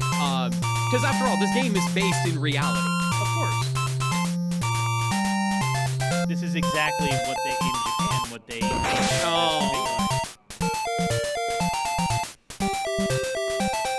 That was a close call right there. Feeling back up top, Miranda's on the initial bottleneck section, getting taken out by a. By driver in the fast lane on the right. Now that is not legal in many places. It's not legal in many places, but in the streets of Paris, it absolutely is. Yes. So fun travel tip, if you find yourself going out to Paris, France, be aware of the right lane if you're just driving on the normal highways, and if you're driving throughout the cities, remember, the fast lane is the left lane where there is no speed limit, and it's like the Autobahn in Germany. These have been travel tips brought to you by Kusogrande. Yeah. Come to us for all your travel needs, hotel recommendations, and whatever you need to get your car on the road to survive whatever difficulties you might find out there. We are not held liable, but this is also not a full-on endorsement. Please do your own research before you go out to these places. Very good discussion. I approve that. Where can we get the C4 to put on our car? Was a question from the audience. The same place that Doc Brown got the plutonium for the DeLorean. For legal reasons, I can't really go more than that, but if you know, you know. Because once you kind of install that, when your car hits 88 miles per hour, yes. Just remember not to run out of gas, or else your car will explode. Yeah. Because it's the gas that keeps the car from exploding. Exactly. That's what it is. That's what it is. The gas is the dead man switch. So if you run out of gas, that's what decides to. Well, that was rude.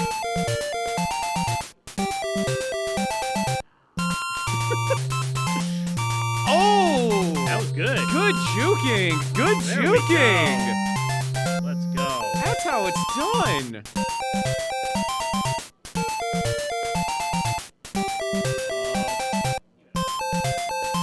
Now they're two have become one.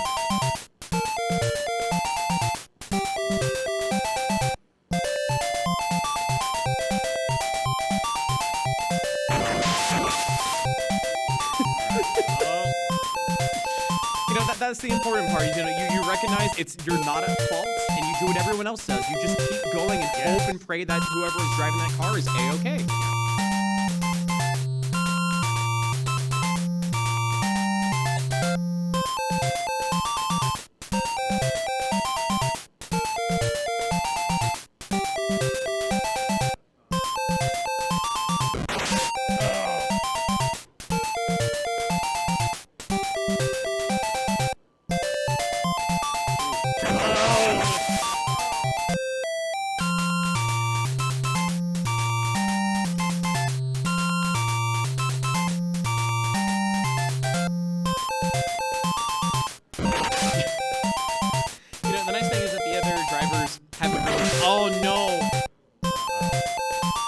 that infinite loop? That was the potential for an infinite loop. It's good. It's good. It's good. Unlimited continues. We're good. How much time do we have? We're just under 12 minutes. All right. 12 minutes are Nightmare is going to be over. And then we'll move from one nightmare of a game to another. From which what I've seen, the next one is going to be a very educational game. Oh, I'm going to learn something. This is educational. I mean, no, this is about the Paris-Dakar Rally and how and the business of being a sports driver.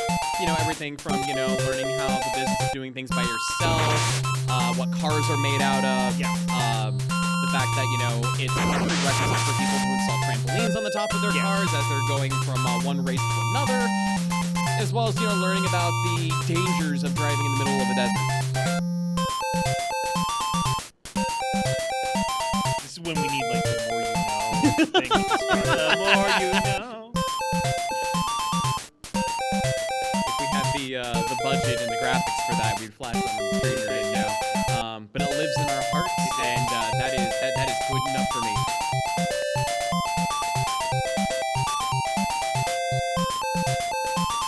See, this is also a good trick to despawning some of these cars. Because I think it looks like only 3 can be on the screen at a time. About roughly 3 can only be on screen at the time. The issue with despawning is sometimes it works and sometimes it doesn't. It really depends if the game wants to play nice with you. I've seen it happen where I try to despawn a car and then for some reason it just took an upper path that I forgot existed and did a straight-on collision course with my face. Ooh! The hitbox liked you that time. So, like, how would you describe trying to take a corner on this, Zero?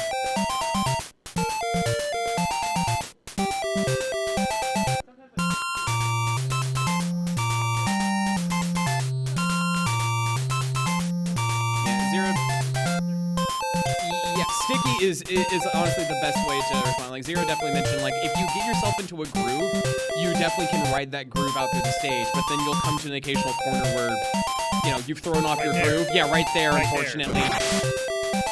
And once you lose that groove, it snaps you out of it until you find that groove once again. And yeah, right there is a good example of, like, trying to despawn something, but because they're just out of screen, they're going to continue moseying down their predestined path, no matter what you try to do.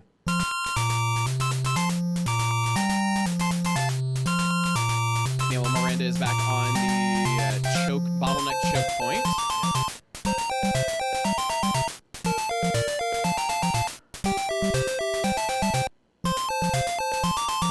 Good save. Good save.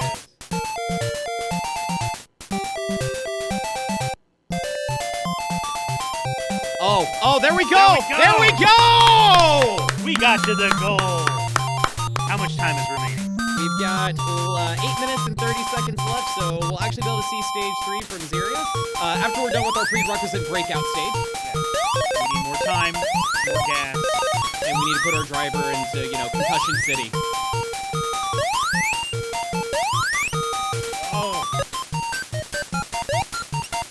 Yeah, the breakout stages don't really... There we go. Got your winnings.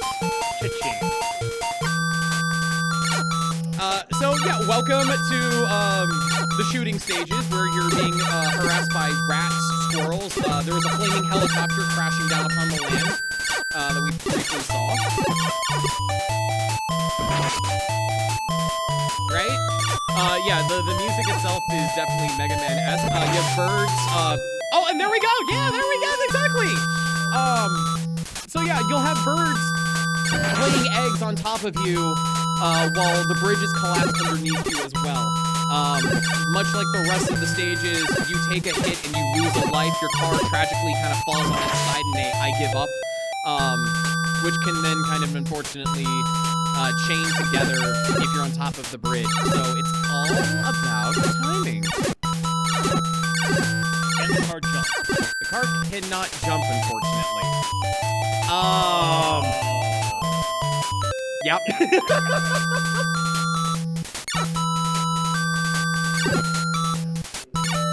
There's a Yeah, you can throw it into reverse, but the issue is the screen only scrolls to the right.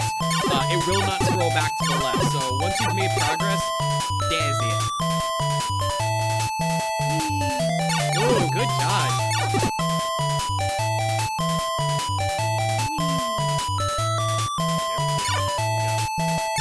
All right, so now we've hit a very interesting roadblock. As most people know, the streets are lined with fireballs that jump out of the sewer systems. So now Zara has to jump and hit the button. The good news is, while the car is made out of C4, the driver is invincible. The driver cannot die, can take multiple hits, and be just fine. They don't make cars the way they used to. No, they really don't. But now what Zira is having troubles with is the buttery smooth jumping control. Yes.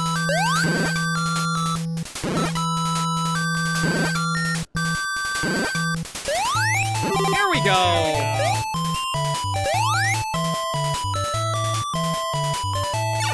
And you know, of course, like once you're done putting the bridge, like the fire gives up and just, okay, now we're good. Oh, and now, you know, they're gonna casually drop boulders on top of you. Like you. Yeah, like But you do. you can shoot it back. Yeah, you can shoot boulders out of the sky. Okay. It's just your car that is unfortunately. Oh, and now you know raining logs from the lumberjacks in the woods behind you. From the BC comic strip right there. Yep.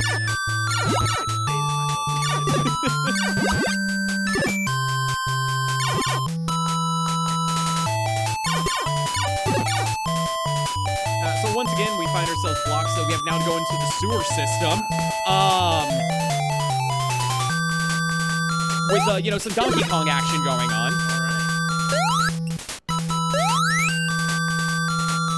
Get some DK rap going on here.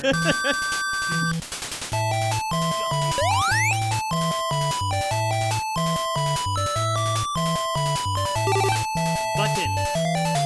Yeah, because, you know, every sewer has a button that helps. Oh, yeah, you know, the news helicopters also like dropping things on top of the drivers. It's, you know, it's a very demanding race. Because after all, if not everything's out to kill you, what's the point of racing? How are we doing on time here? We've got we're about at the 4-minute mark, and that's unfortunate.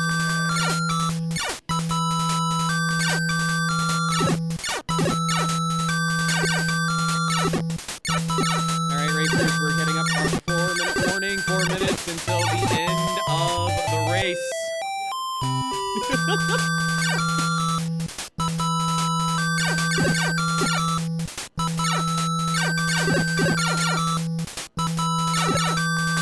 So after the Super Mario Brothers section, what would we be seeing?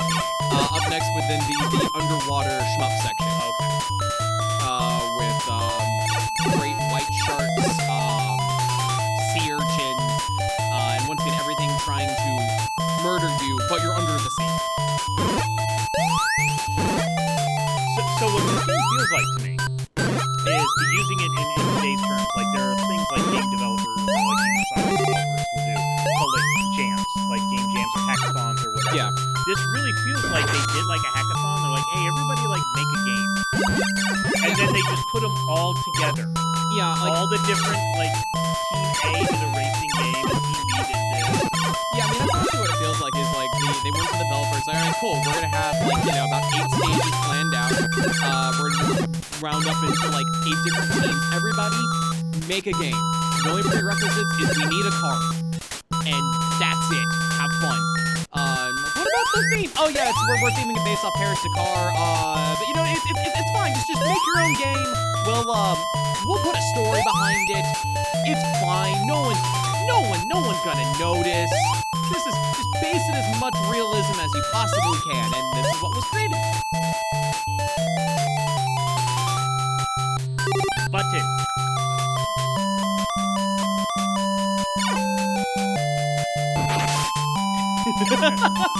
In 3 minutes, you get a treat of not having to play this any longer. It is like the best treat someone could ever hope for.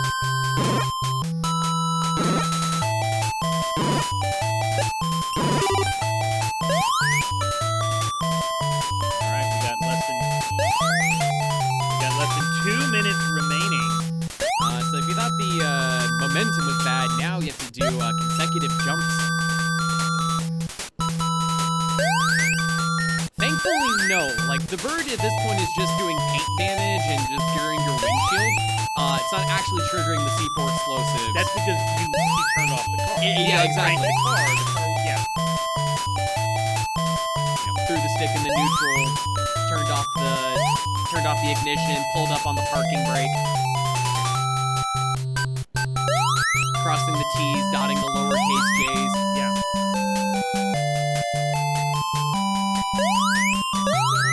There you go.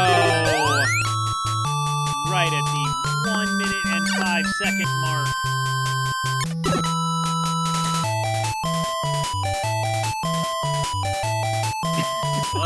Oh no!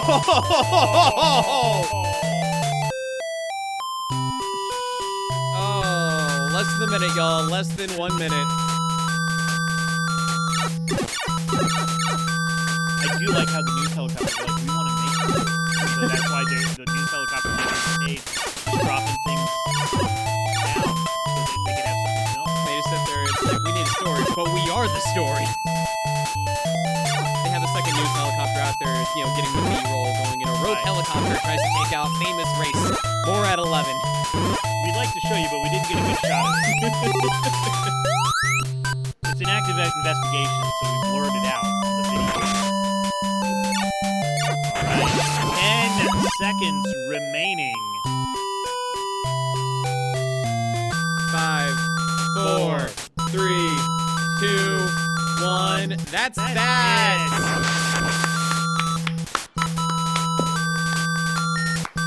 Oh my goodness. Congrats to both of you for putting up with this.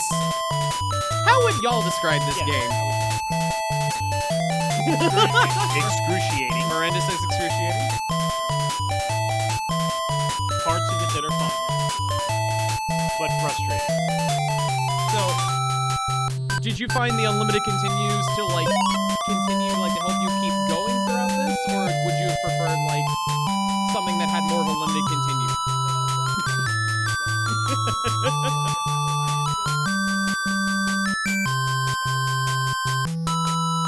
They're pretty much confirming that we had to go back to the beginning of every race at the end of every game over. The game would be excruciating. I think that's the saving grace of Paris-Dakar Rally is you have that unlimited continue system. It pretty much dangles that carrot in front of you where it's I have to keep going. I have to keep going. But yeah, Zeria taking this by storm, getting all the way up to stage 3. Miranda, you did a phenomenal job trying to navigate the challenges of stage 1. Stage 1 is definitely a big hurdle of this game, because once you get past stage 1, everything else feels easier, but not really at the same time. Alright, so once again, this has been Paris-Dakar Rally. Everyone please give it up for our amazing runners. Glad you guys had fun. This has been Seth Highwind, and as always, I'm Bobby Blackwolf. Check out more videos from Kusogrande Live at AGDQ 2024.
Grande live at Awesome Games Done Quick 2024. My name is Bobby Blackwolf, and in true Kusogrande fashion, I have no clue what we're about to see today. So, Jeff XVX, what are we about to see? Hello, we are playing a game called Zepo, which is for DOS, and it was created by the Dutch Ministry of Health to promote education about alcohol use, to discourage alcohol use among kids. And so, also with us, playing is Engel who speaks Dutch and is somewhat familiar with this game, so he'll give us a little bit of flavor for some of the text scenes as we get into it. So, they're going to have 50 minutes to get as far as they can. Is that what we're doing? All right. We have Alara and Mecha Link facing off. Do we want to go ahead and let them get started while he starts translating, or do we want to go ahead and get some translations out of the way first? Let's go ahead and get started. So we're going to be playing, this is going to be Frat Boy percent, which is the easy mode. So go ahead and hit enter. This is Andy. He's going to be our character. Andy weighs 90 Kilos. which means that this is a male. A larger person has a higher alcohol tolerance, so that's why that makes this easier. Alright, The controls are, yeah, go ahead. Should we start the timer? All right, timer is started. So the controls in this are control and space, and they're used in various combinations to determine how far you leap, whether you jump straight up, and you have a very little umbrella because who doesn't bring an umbrella Of course. to inside of their brain, which Yes. is where this takes place. Oh, so we're in a brain. We're in a brain. Okay. And the idea is you're going from area to area of the brain, cleaning out the alcohol. Oh, okay. So what the I guess Jingle, if you could explain what these bars say. So there's a couple of bars over there. The top one says "tijd," which means time, literally. So there's a time bar heading gradually emptying, and then underneath that's health, or in Dutch you say gezondheid. So that's like your HP. And the last one that says opgeruimd. It's like how much you've cleaned up the area, I believe. But I've actually played this like a while ago, like a couple of years ago. It's definitely an experience. But yeah, you have to like clean this area. You have to collect things. So what about the one on the right? Let's see, the one on the right that is it's your backpack, aka rugzak in Dutch. And the bottom right, those are your lives. Levens is Dutch for lives. So basically what the goal here is that they're going to go around the level and collect molecules of alcohol to put into their backpack. And then they're going to go to a trash can where they throw away the molecules of alcohol, thus expelling them out of the brain of our frat boy here. So basically what I'm getting is especially like detox would probably be how I would describe the bottom left one is, how much have we detoxed this brain? And I'm guessing the inventory is what's in your backpack. Right, and of course you're limited to how many molecules of alcohol you can carry at a time. So these are the molecules of alcohol. So both runners have each one molecule of alcohol, correct? Yes. All right. Just getting the lay of the land, and then what happens when they run out of lives? What's the continue like in this? So this game actually has a real save and load system. So when they finish a level, they'll be given an option to save, and they will be allowed to save. We'd like to see as much of this game as possible. It's fantastic. So now what's happening here on the top here? So somebody died. Yes, Alara. Alara, I guess, got alcohol poisoning and died. So that's really unfortunate. But since they were on the first level, still, they're just restarting.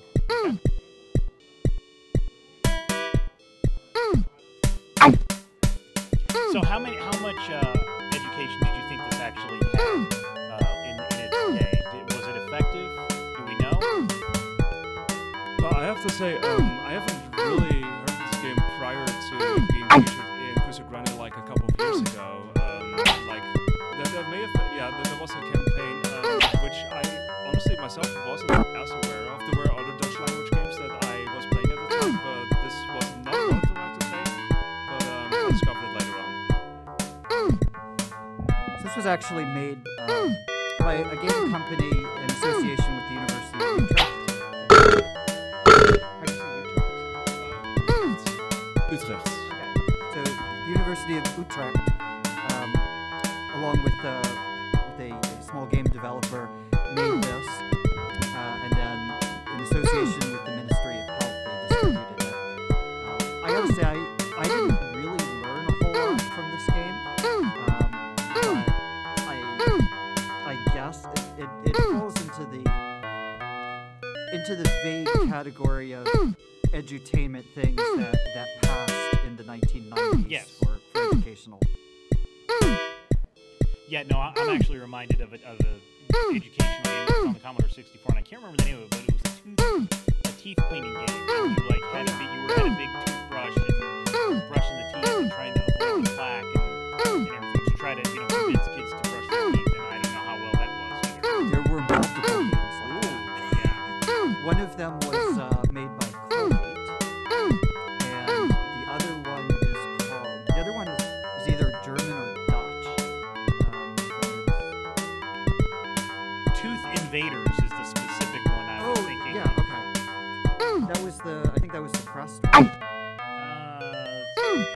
It was the C64 It one was a Commodore 64. that dentists actually were given to give out to their patients. I have to say I'm not a huge fan of that one.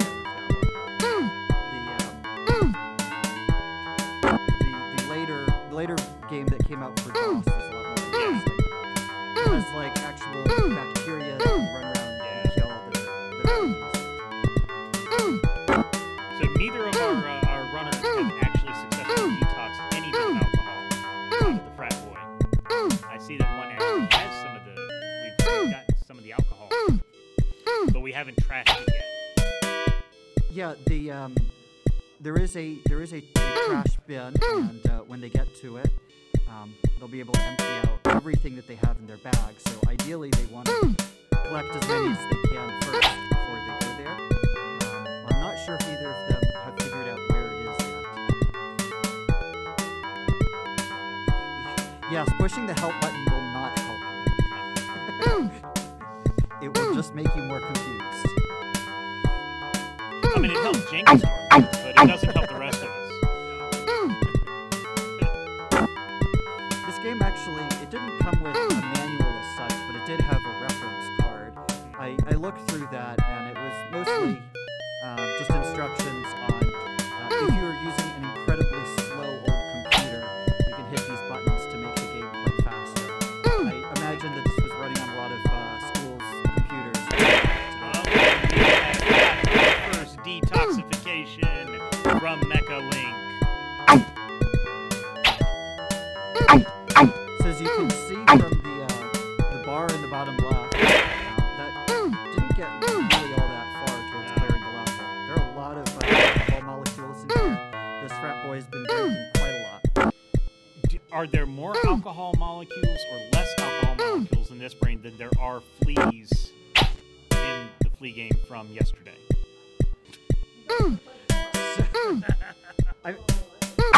They had to play Frantic Flea the other day. I would say there probably are more molecules. So more than 50? I think there may be more than 50. Yeah. More than 50. Yeah. This frat boy, and this is easy mode, is what you said. This is easy mode. This is easy mode. Easy mode affects how much time you have.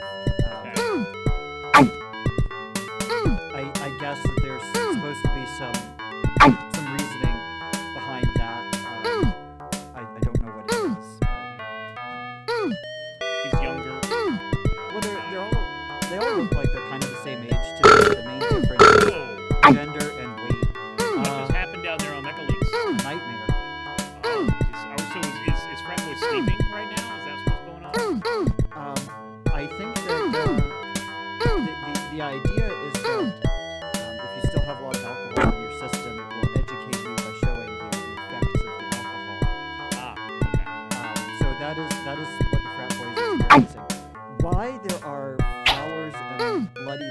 in this frat boy's brain? I couldn't tell. Because it was, okay. All right, you're now full of alcohol. Got to find a dumpster. Sadly, they use the same sprite no matter which character you have. Laura has also detoxified her brain over here. A little bit.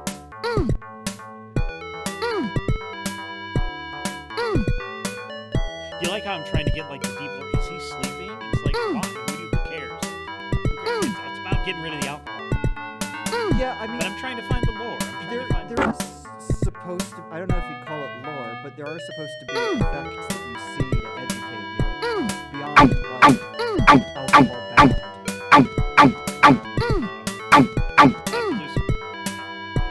I mean, the idea here is this is a game to emphasize harm reduction, right? It never says explicitly like, don't drink, just if you drink, you're going to have to spend a lot of time ripping your brains apart. And I did notice this game does violate the Geneva Conventions. Oh? The Red Cross logo you are not supposed to use. Oh, yeah. It's actually in the Geneva Conventions. That's why a lot of games have had to change their health packs to not look like the Red Cross logo anymore. This game has the Red Cross logo. So this is officially a war crime. Yes, this violates right there the Geneva Conventions. Dang. That is Fun facts with Bobby Blackwolf at Kusogrande Live at AGDQ 2024.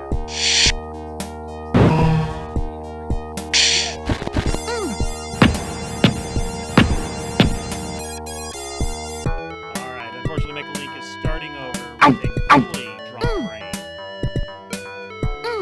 It's hard to quantify exactly how much progress they've made. There is a bar, so we're just Yeah. eyeballing it right now. If it comes down to being extremely close, we can I mean, there's also a score in the middle, right. to be fair.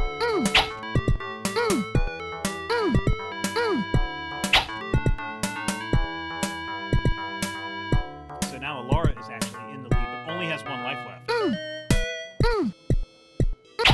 And we have only detoxified about 5% of the brain. Well, 5% of this section of the brain. Once you pass here, you go on to the portion of the brain that is red. But it's a frat boy, so the brain can't be that big.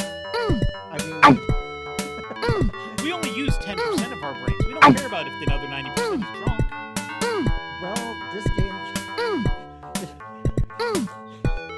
The things that the Dutch Ministry of Health is teaching us. Okay, that's true. This is government assistance here. So what are just the paddles that are those like they go from red to green? Are those like checkpoints or like I don't think they're checkpoints, but do we know the significance of those?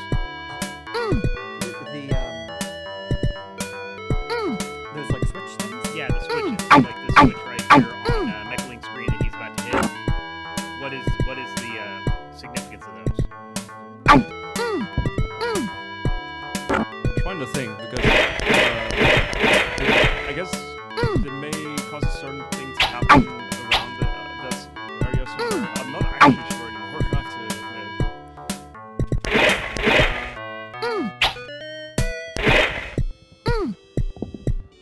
The players will figure that out, Yeah. or not. I never figured out what they were trying to go for with the design of these monsters. Whatever it is, there's something that's creeping around your brain, and it's blue and has the letter M. Could be a spider. Or like I don't know if it's like a virus of some kind. Like there was a time like there was a specific spider that looks like a little robot with legs and stuff. It's a very specific virus that's like that. Not all of them obviously look like that, but I don't know if that's what they were going for. Like there's viruses in your mind, or is it neurons maybe? You know, something that looks like that. If they're neurons, they try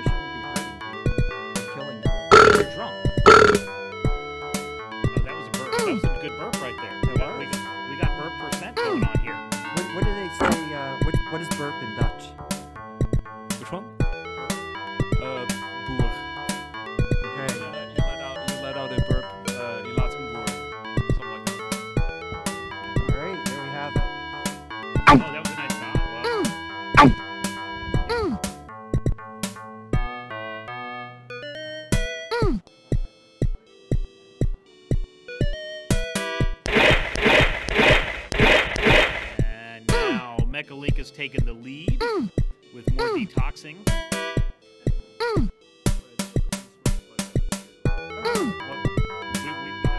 We figured something out. We figured the thing out. I actually would expect like switches they do things like open up doors and activate platforms and such. Platforms, I think. So that probably happens somewhere. I'm not sure if that's always directly visible though. That's something I've never liked about game design is where you hit a switch and you have no idea what it's doing. Yeah. And there's so many switches in this level, like you don't know which one, unless you're going with pen and paper and actually drawing everything out, which is what we did back in the day. But I wouldn't do that for an entertainment game. Yeah, I don't think this game is quite deserving of that.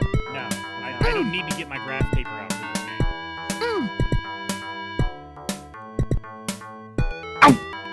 And we did not supply our players with graph paper, so No. and neither of them asked for it. But And we just said that, and they still didn't ask for it. So now they're doubly not getting it. would that be a? No, you may No. not have graph paper. Well, fresh out of graph paper. We're fresh out of graph. We have now passed the 15-minute mark in this 50-minute race.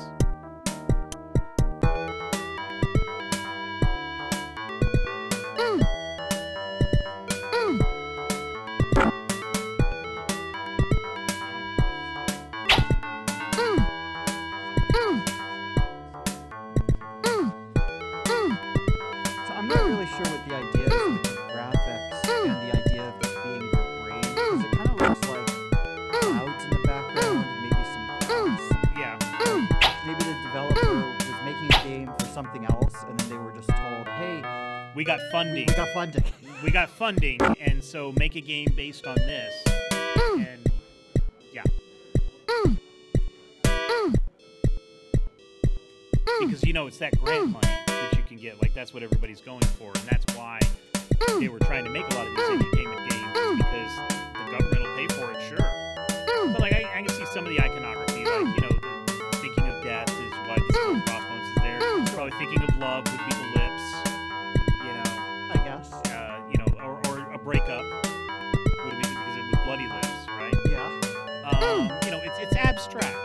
It's abstract art. I will give it that. It is an abstraction.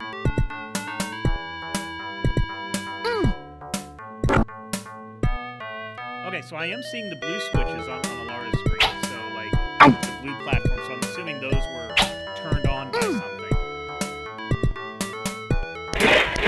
Alara here is full in her backpack, so just trying to get things in, and we are detoxing. Fortunately, this is an area where there are a lot of molecules very close to the Yes. trash bin. I don't know if it's a trash bin. It's whatever part of your brain sends the alcohol to the liver. Alright, well, there is no health left over here, so you gotta be very careful. Doing some very precise platforming with a keyboard, by the way. I don't know if we've mentioned that. This is not a joystick game. This is using the keyboard. So theoretically, it's a joystick game, but they have some bugs where the joystick works, and so it is. Or maybe it's an issue with the emulator. Not really sure, but it works still a lot better with the keyboard. But there are a lot of different ways you can jump. It has in the manual a step-by-step guide on how to jump. Well, back in the day, that was needed, especially if this is an entertainment game. Maybe the kids haven't played a game before. That's true. This is in a school computer. Just like how, adults today that didn't grow up with it, they get confused by a Nintendo controller because they didn't grow up with it. We can laugh because we grew up with keyboards, we grew up with controllers and stuff, but back then you did need to teach people how to use the space bar, how to do this and jump. So I'm not going to fault it for that. That's just good. That's good planning. Sure. Did you hear that blow off? He's like, sure, Jan. Okay, Jan. I mean, intuitive controls are better than weird controls that are explained in a manual. But even that's better than having no idea what to do. Right. But yeah, control and space kind of an odd combination. Jangle, did Dutch keyboards have similar to what we have in the US with like control and alt keys near each other? You mean like would? Oh no, we had the QWERTY layout. Okay, the QWERTY layout. So they could have done one of our Kuso favorites, J to jump. But what is jump in Dutch? Jump in Dutch is springen. To jump is springen. Okay, so they could have used S to jump. Yeah. That would have been a great design choice. I support that.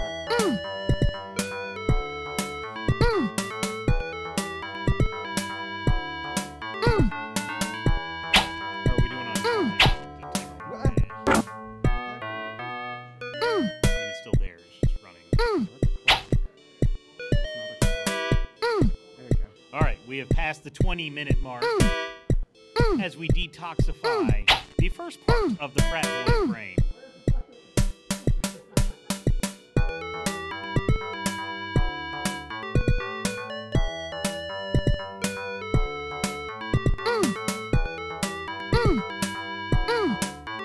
So in real life, the equivalent of this called alcohol dehydrogenase, which, well, not exactly, because it's not the one that transports it. So it's put in the liver, it breaks down alcohol. As long as you don't overburden it with too much alcohol, it'll go ahead and do its thing.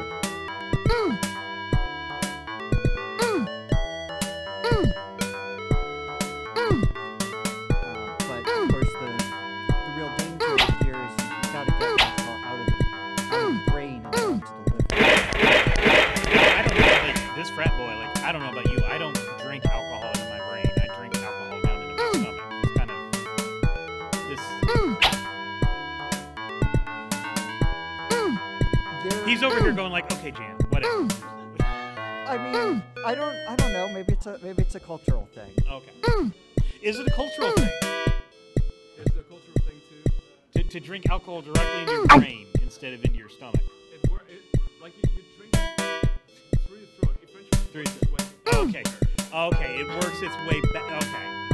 You just got to go a couple steps ahead for the alcohol to get to the brain. I get it. Okay. So this game is then taking place sometime after Yes. the party is over. Yes. He's sleeping because he had the nightmare. Oh, right. He's sleeping. We're doing this while he's sleeping. He's trying to sleep off the alcohol. It's our job to take care of that. That's why he has the nightmares. Yeah. I'm figuring out this lore. Even if this is not the actual lore, I'm making it the lore. They didn't really go into a lot of detail in the manual on the lore, so I think your headcanon is valid. Okay, good. And then also George Lucas was inspired by this for a scene in I don't know, Attack of the Clones. I don't know. But he was definitely inspired by this along with the last game. Yeah, we're editing Wikipedia as we speak. It's on the internet, so it is true. And I'm actually a human saying it, which makes it doubly true. Chat GPT, if you want to repeat it, that's fine. I give you permission to repeat this whenever somebody else. So we are. There's the nightmare right there. There's the nightmare, the burp. Yeah. So we are seeing, I think, the most progress on Mechalink's screen Yes. so far. Appears to have been cleared halfway through the Yeah. level. He has detoxed more than the length of the word. See? That is an accomplishment. That is a scientific term. See? Because Dutch words can be a little on the long side. Yes.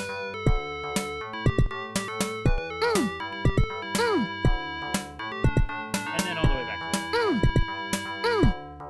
It's kind of an interesting thing that they chose instead of like completion or something like that. To use tidied up or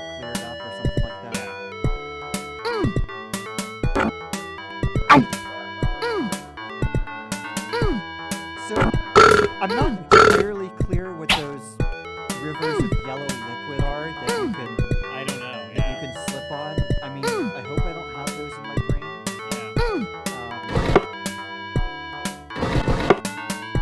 It's not. It's not. Yeah, it's not. It's not what. Exactly.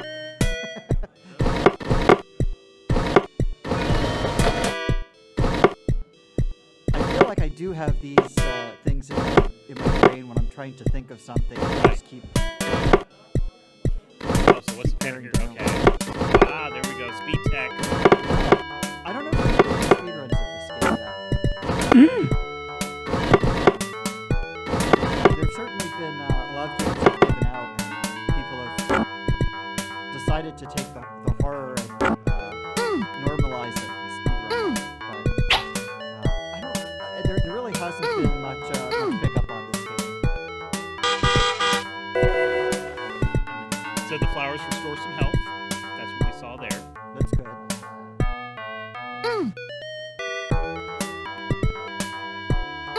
The flowers in your brain would be the jasmine in your mind. I think so, yeah.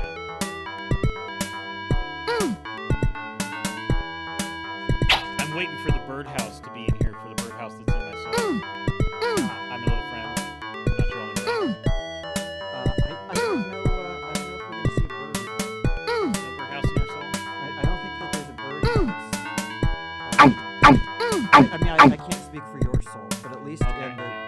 at least in this game, we're only going to be seeing brain. Okay. So this is a zombie's favorite game right here, because it's just all brains. It's all brains. All brains.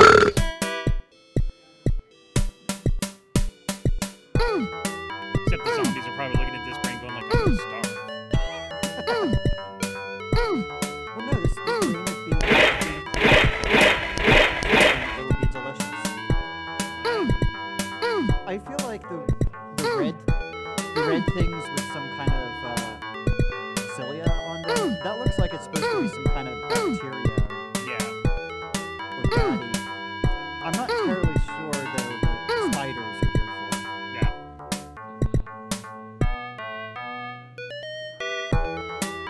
Like I said, I think they're like rogue neurons or rogue DNA things or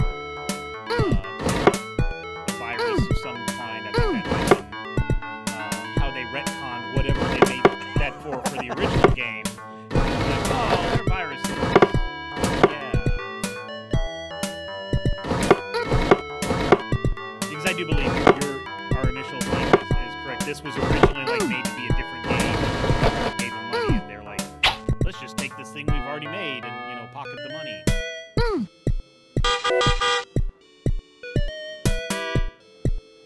So I think the lips also gave health.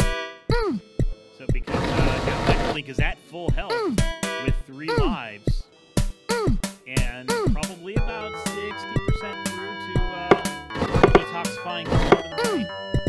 It seems like the competitors used the early part of the match to really figure out what they're doing, what Yeah. the controls are, and really making some good progress now.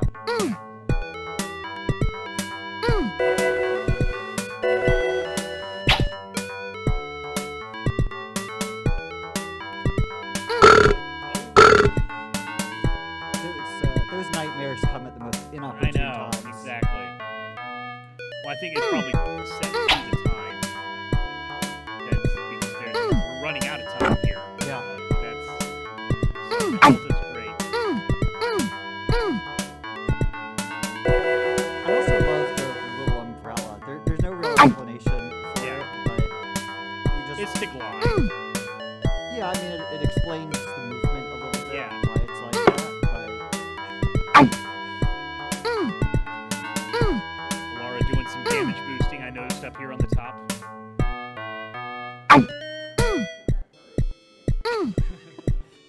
Everything hurts. Everybody hurts. It's like Mecha Link has located another trash receptacle and is heading over the pink waters over there. Right. Go. Fortunately, the time is ticking down. In terms of this, we are almost at the 30-minute mark, which means only 20 minutes left of all of this. Which means in 20 minutes you can stop playing this game.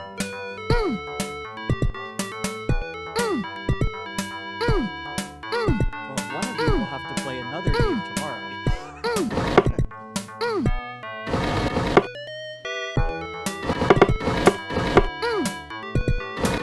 say to yourself, I wish I was playing that anti-alcohol game. Yes. That was a good time. Now I'm having a bad time.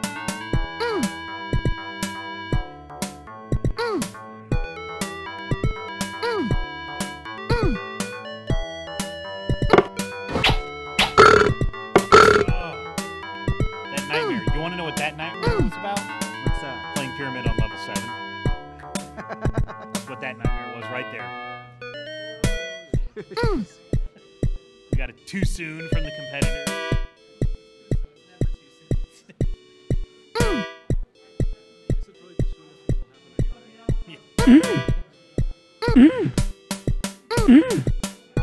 So full health, but we're about to run out of time, which I'm going to assume that is when Frat Boy's going to wake up. Oh, look at that. We have found some platforms.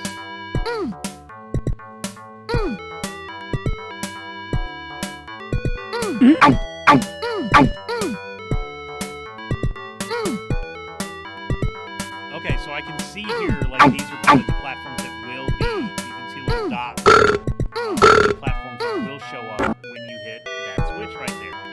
But not that bottom one. That's a different switch, somewhere else on the level. In the Vatum Mucus.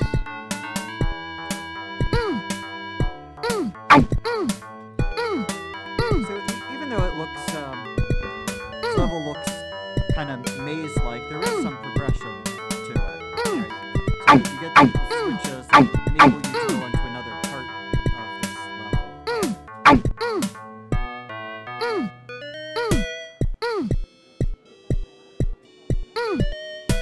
Since this is a race and they're competing to get the furthest into the level, we don't know if anybody's going to clear this first section or not.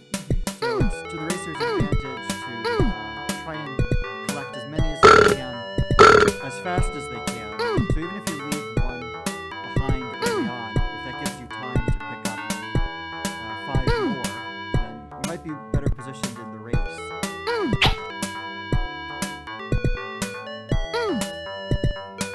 But so far, it looks like Mecha Link has made the most progress and has come fairly close to finishing. But That being said, it's interesting that Laura has a higher score. yeah, I don't know what counts for that, but we are going based on Based on detoxification. percent cleanup.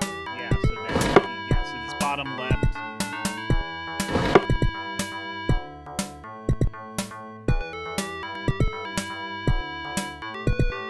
But still 3 lives for Mecha Link, so even when the time runs out, I think we might be able to see some progress through this game.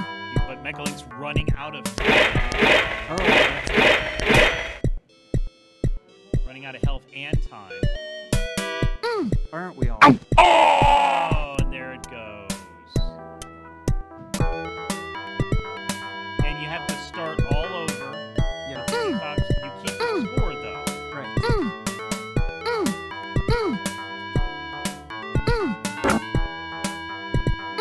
That's punishing.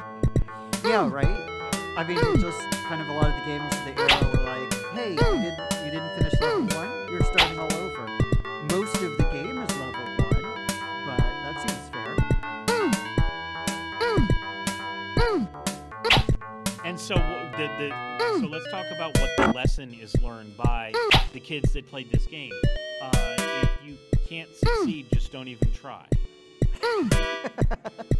Yes. That's what I'm getting out of it. It's like, 'cause if you can't complete it fully, don't even bother because you're just going to go all the way back to the beginning. It's preparing them for a life of Sisyphus. It's preparing them for life. Very good. They don't want to do that. But they are.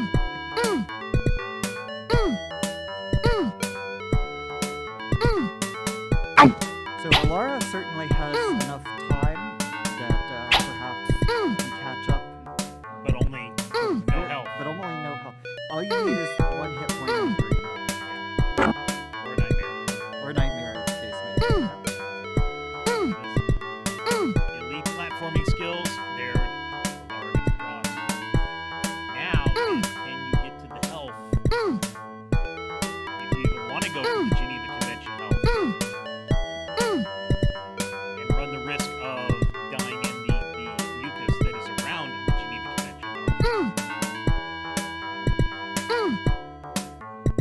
And all the way back. All the way back. I mean, I guess the time serves some vague educational purpose, but it really makes the game a lot worse. Right. Because you're going to have a collect-a-thon of sorts. Yeah. Maybe you give them a bonus if they finish ahead of time or whatever, but making both time and damage a full restart of the level is pretty mean, I think. Well, I think also like resetting the detoxification meter. Yeah. That's really the worst part. Like if you kept that, then you had to like just go back to the start you at the beginning and take you, but you'd have to go back to where you were Yeah. to be able to clear out the rest of the brain. So what do you think the thinking is behind that? If you finish cleansing all of the alcohol from your brain, Frat Boy goes right back the next night and does the same thing. Yeah, I guess that's what this is. I guess that means he's okay. Right. I mean, it's really the long-term effects, and you can't get that from a simple video game. It's finding the long-term effects of alcoholism. And if you do have an alcoholism problem, please talk to a doctor and get it checked out and see what kind of programs you can get into because it's no. Yeah, I mean, this game, I guess it seems like it was designed more to deal with things like alcohol intoxication or poisoning rather than long-term effects. Yeah. And I guess that lends itself a little bit better to an arcade-style game. Right. I'm just not sure how much real thought went into the educational value of this. Right. I mean, it's definitely not as effective as putting eggs on the skillet. I mean, that is a memory that is seared into my brain as a Dare kid. Yep. Dare was a U.S. thing, so you didn't have that in the Netherlands. Correct. Right? Did you know about that? About The Dare program? I cannot say I know about that now. Something. But essentially, it was like we had this iconic ad here in the U.S. of it showed a skillet TV. It said, "This is your brain." Then it put 2 eggs on it. This is your brain. Any questions? And that was the whole thing. That was it. I mean, it's really effective. It's really effective that way, of course. I'm pretty sure they had like similar things over in the Netherlands or in Europe that are kind of like similar campaigns. Yeah.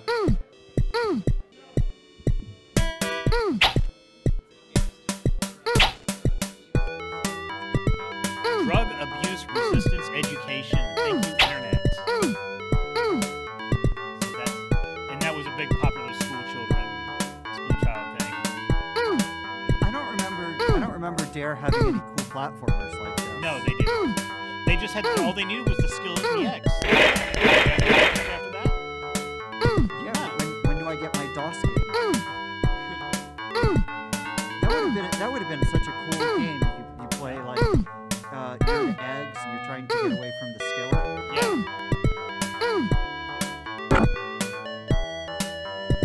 Sponsored by Waffle House.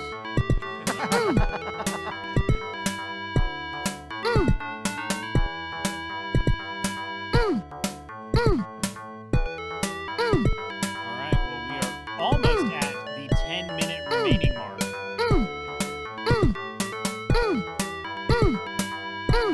If we go by score,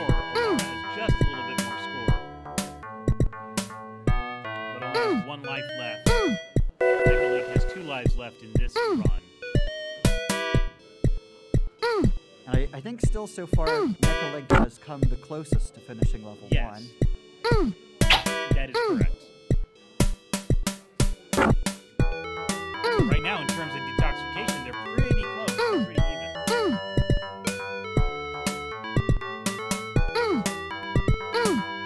Just a few pixels more on Mecha Links right now.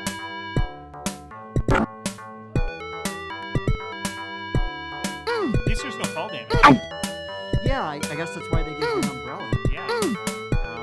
But honestly, that is one of the nicer things of this game that they do to you in a lot of contemporaneous bad games of the era.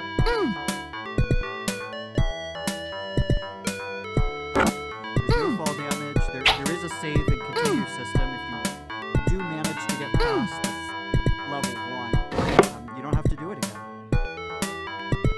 Or you could stop playing the game and you don't have to do it. Yeah, because you've learned everything you need to learn at that point. Yeah, I'm not really sure what the advantage is of playing this game for another few hours to, what you learn after that. Yeah. You can replay as a different player if you want more of a challenge. This is not enough of a challenge. What? What? Well, like I said, this is easy level. I really wish people would speedrun this just so that there could be a frat boy percent. I would want to see it just to see how it's supposed to be played. Because I have a feeling there's enough jankiness in this game and enough of these switches that you could actually pretty fast. Is anybody going to take the time to do that? There are people. They just haven't found this game. Well, just now well they yet. have. So this is reaching enough of an audience that they both learn about alcohol education and also speedrunning. I have learned so much about alcohol education. I've learned that there are switches in my brain There's some that get turned on and off by a little person with an umbrella. Big end viruses that now I can say look like the Martian ships in War of the Worlds.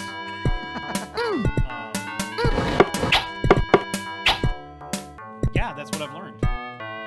That's good. The more you know.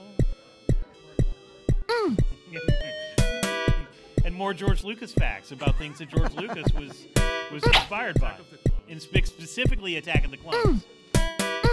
Because it couldn't have been the earliest ones because this came out in '88, so it has to be something later. Sure. I mean, on the other hand, as many flaws as this game has, it's actually kind of fun. It's colorful. You can tell what the foreground is, what the background is. It has kind of normalish controls. It just needed a pamphlet to teach it to you. Yeah. Yeah. I mean, that's Cool not stuff. that's not ideal, Yeah. but it's a lot better than we've seen in some other games. It has music. It has. Yeah. I cannot wait for Overclock Remix to make a remix of this tune, so somebody on this remix. Yeah, Get on this. Get on it. You can make a cool jazz version. Da-da-da-da-da.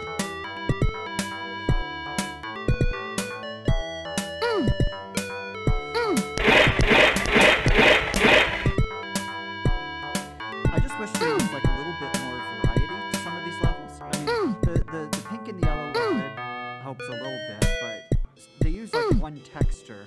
But the next level is red. Yeah, That's variety right there. well, but you have to play this game a long time before you get to the variety. More nightmares. That is a pretty cool screen effect, though. It is. It is very jarring, particularly Yeah. the first time you see it. It's just not something you'd expect. Yeah, in your yeah. platform. You didn't think you'd get a jump scare in an old DOS game, but there it is.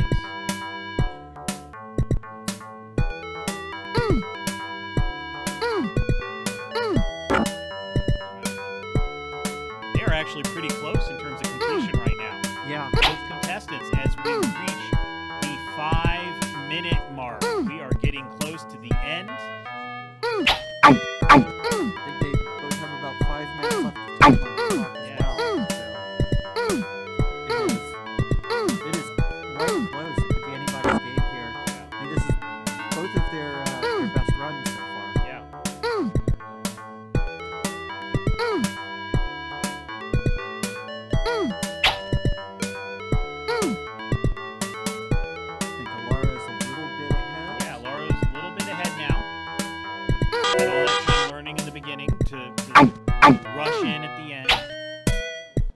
I hope we don't have to get out the ruler and measure this.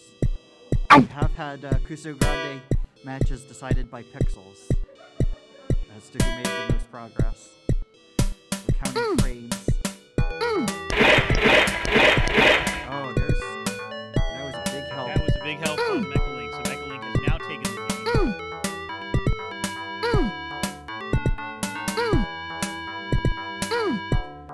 Although, once again, Laura up on points. Yeah. They were very optimistic in thinking that somebody would get 10 million points.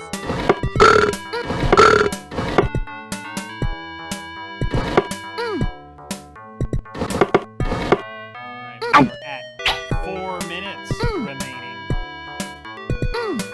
Last call. Think a little too late for last call. It's closing time. It is closing time. One last call for alcohol, so finish your whiskey and beer.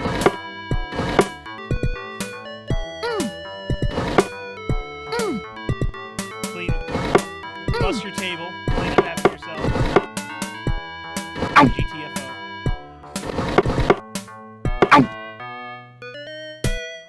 So, Mechalink has 3 molecules, so finding a trash bin will Yeah.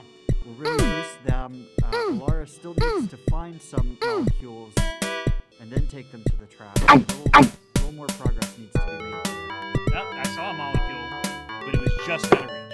Just out of reach. Looks like there's only one. Only one.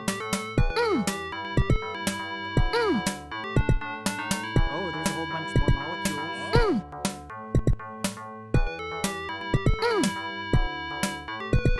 But no. Once you start falling, you fall in a straight line. No wind momentum.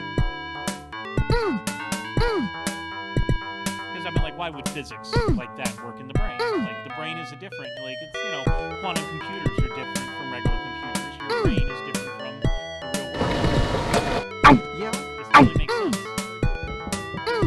So if you would have like some like brain fog, how does that work? Well, you see the brain fog right here. See, it's all in the background. There we go. Yeah, there we go. That's the fog.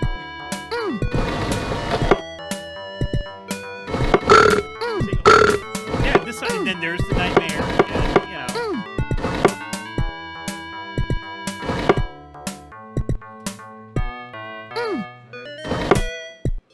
We're now at the 2-minute warning. We're neck and neck, but it looks like if Mechalink is able to find a trash receptacle, that'll be a pretty clear win. Damage boosting through the mucus.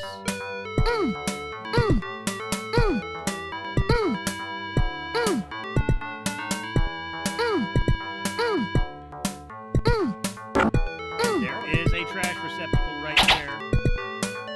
Trash receptacle and a whole bunch more molecules. Might get it clear. 1 minute 30 seconds. 1 minute 30 seconds. Oh, there's only a sliver left for Mechalink.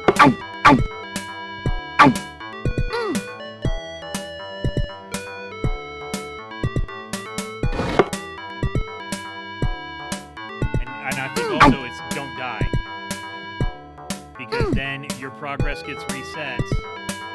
We have 55 seconds left.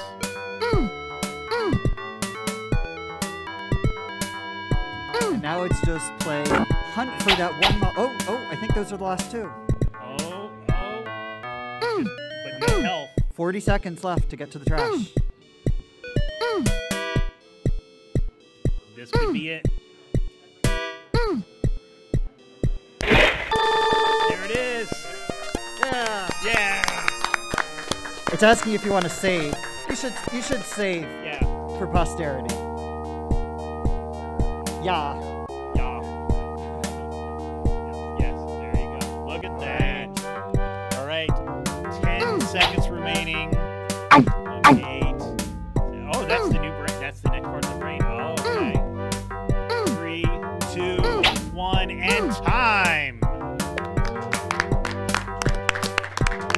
Congratulations to Mechalink to making it to the quarterfinals of Kusogrande Live here at Awesome Games Done Quick 2024. Thank you so much. Check out more videos over on to see how this all turns out here live at AGDQ 2024. You got anything last words here, Jeff? I don't. Any last words from our competitors?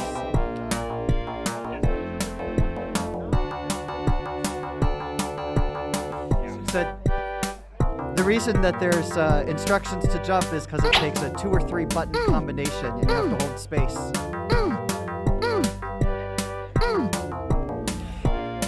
Actually, okay. Terrific. And anything final from you? Was this fun? Was it fun? Define fun. Was it fun or fun? Okay, yeah. Okay. All right. Frustrating, but fun. And we've all learned something today here at Kusogrande. I'm not sure what it is, but we did learn. We learned something.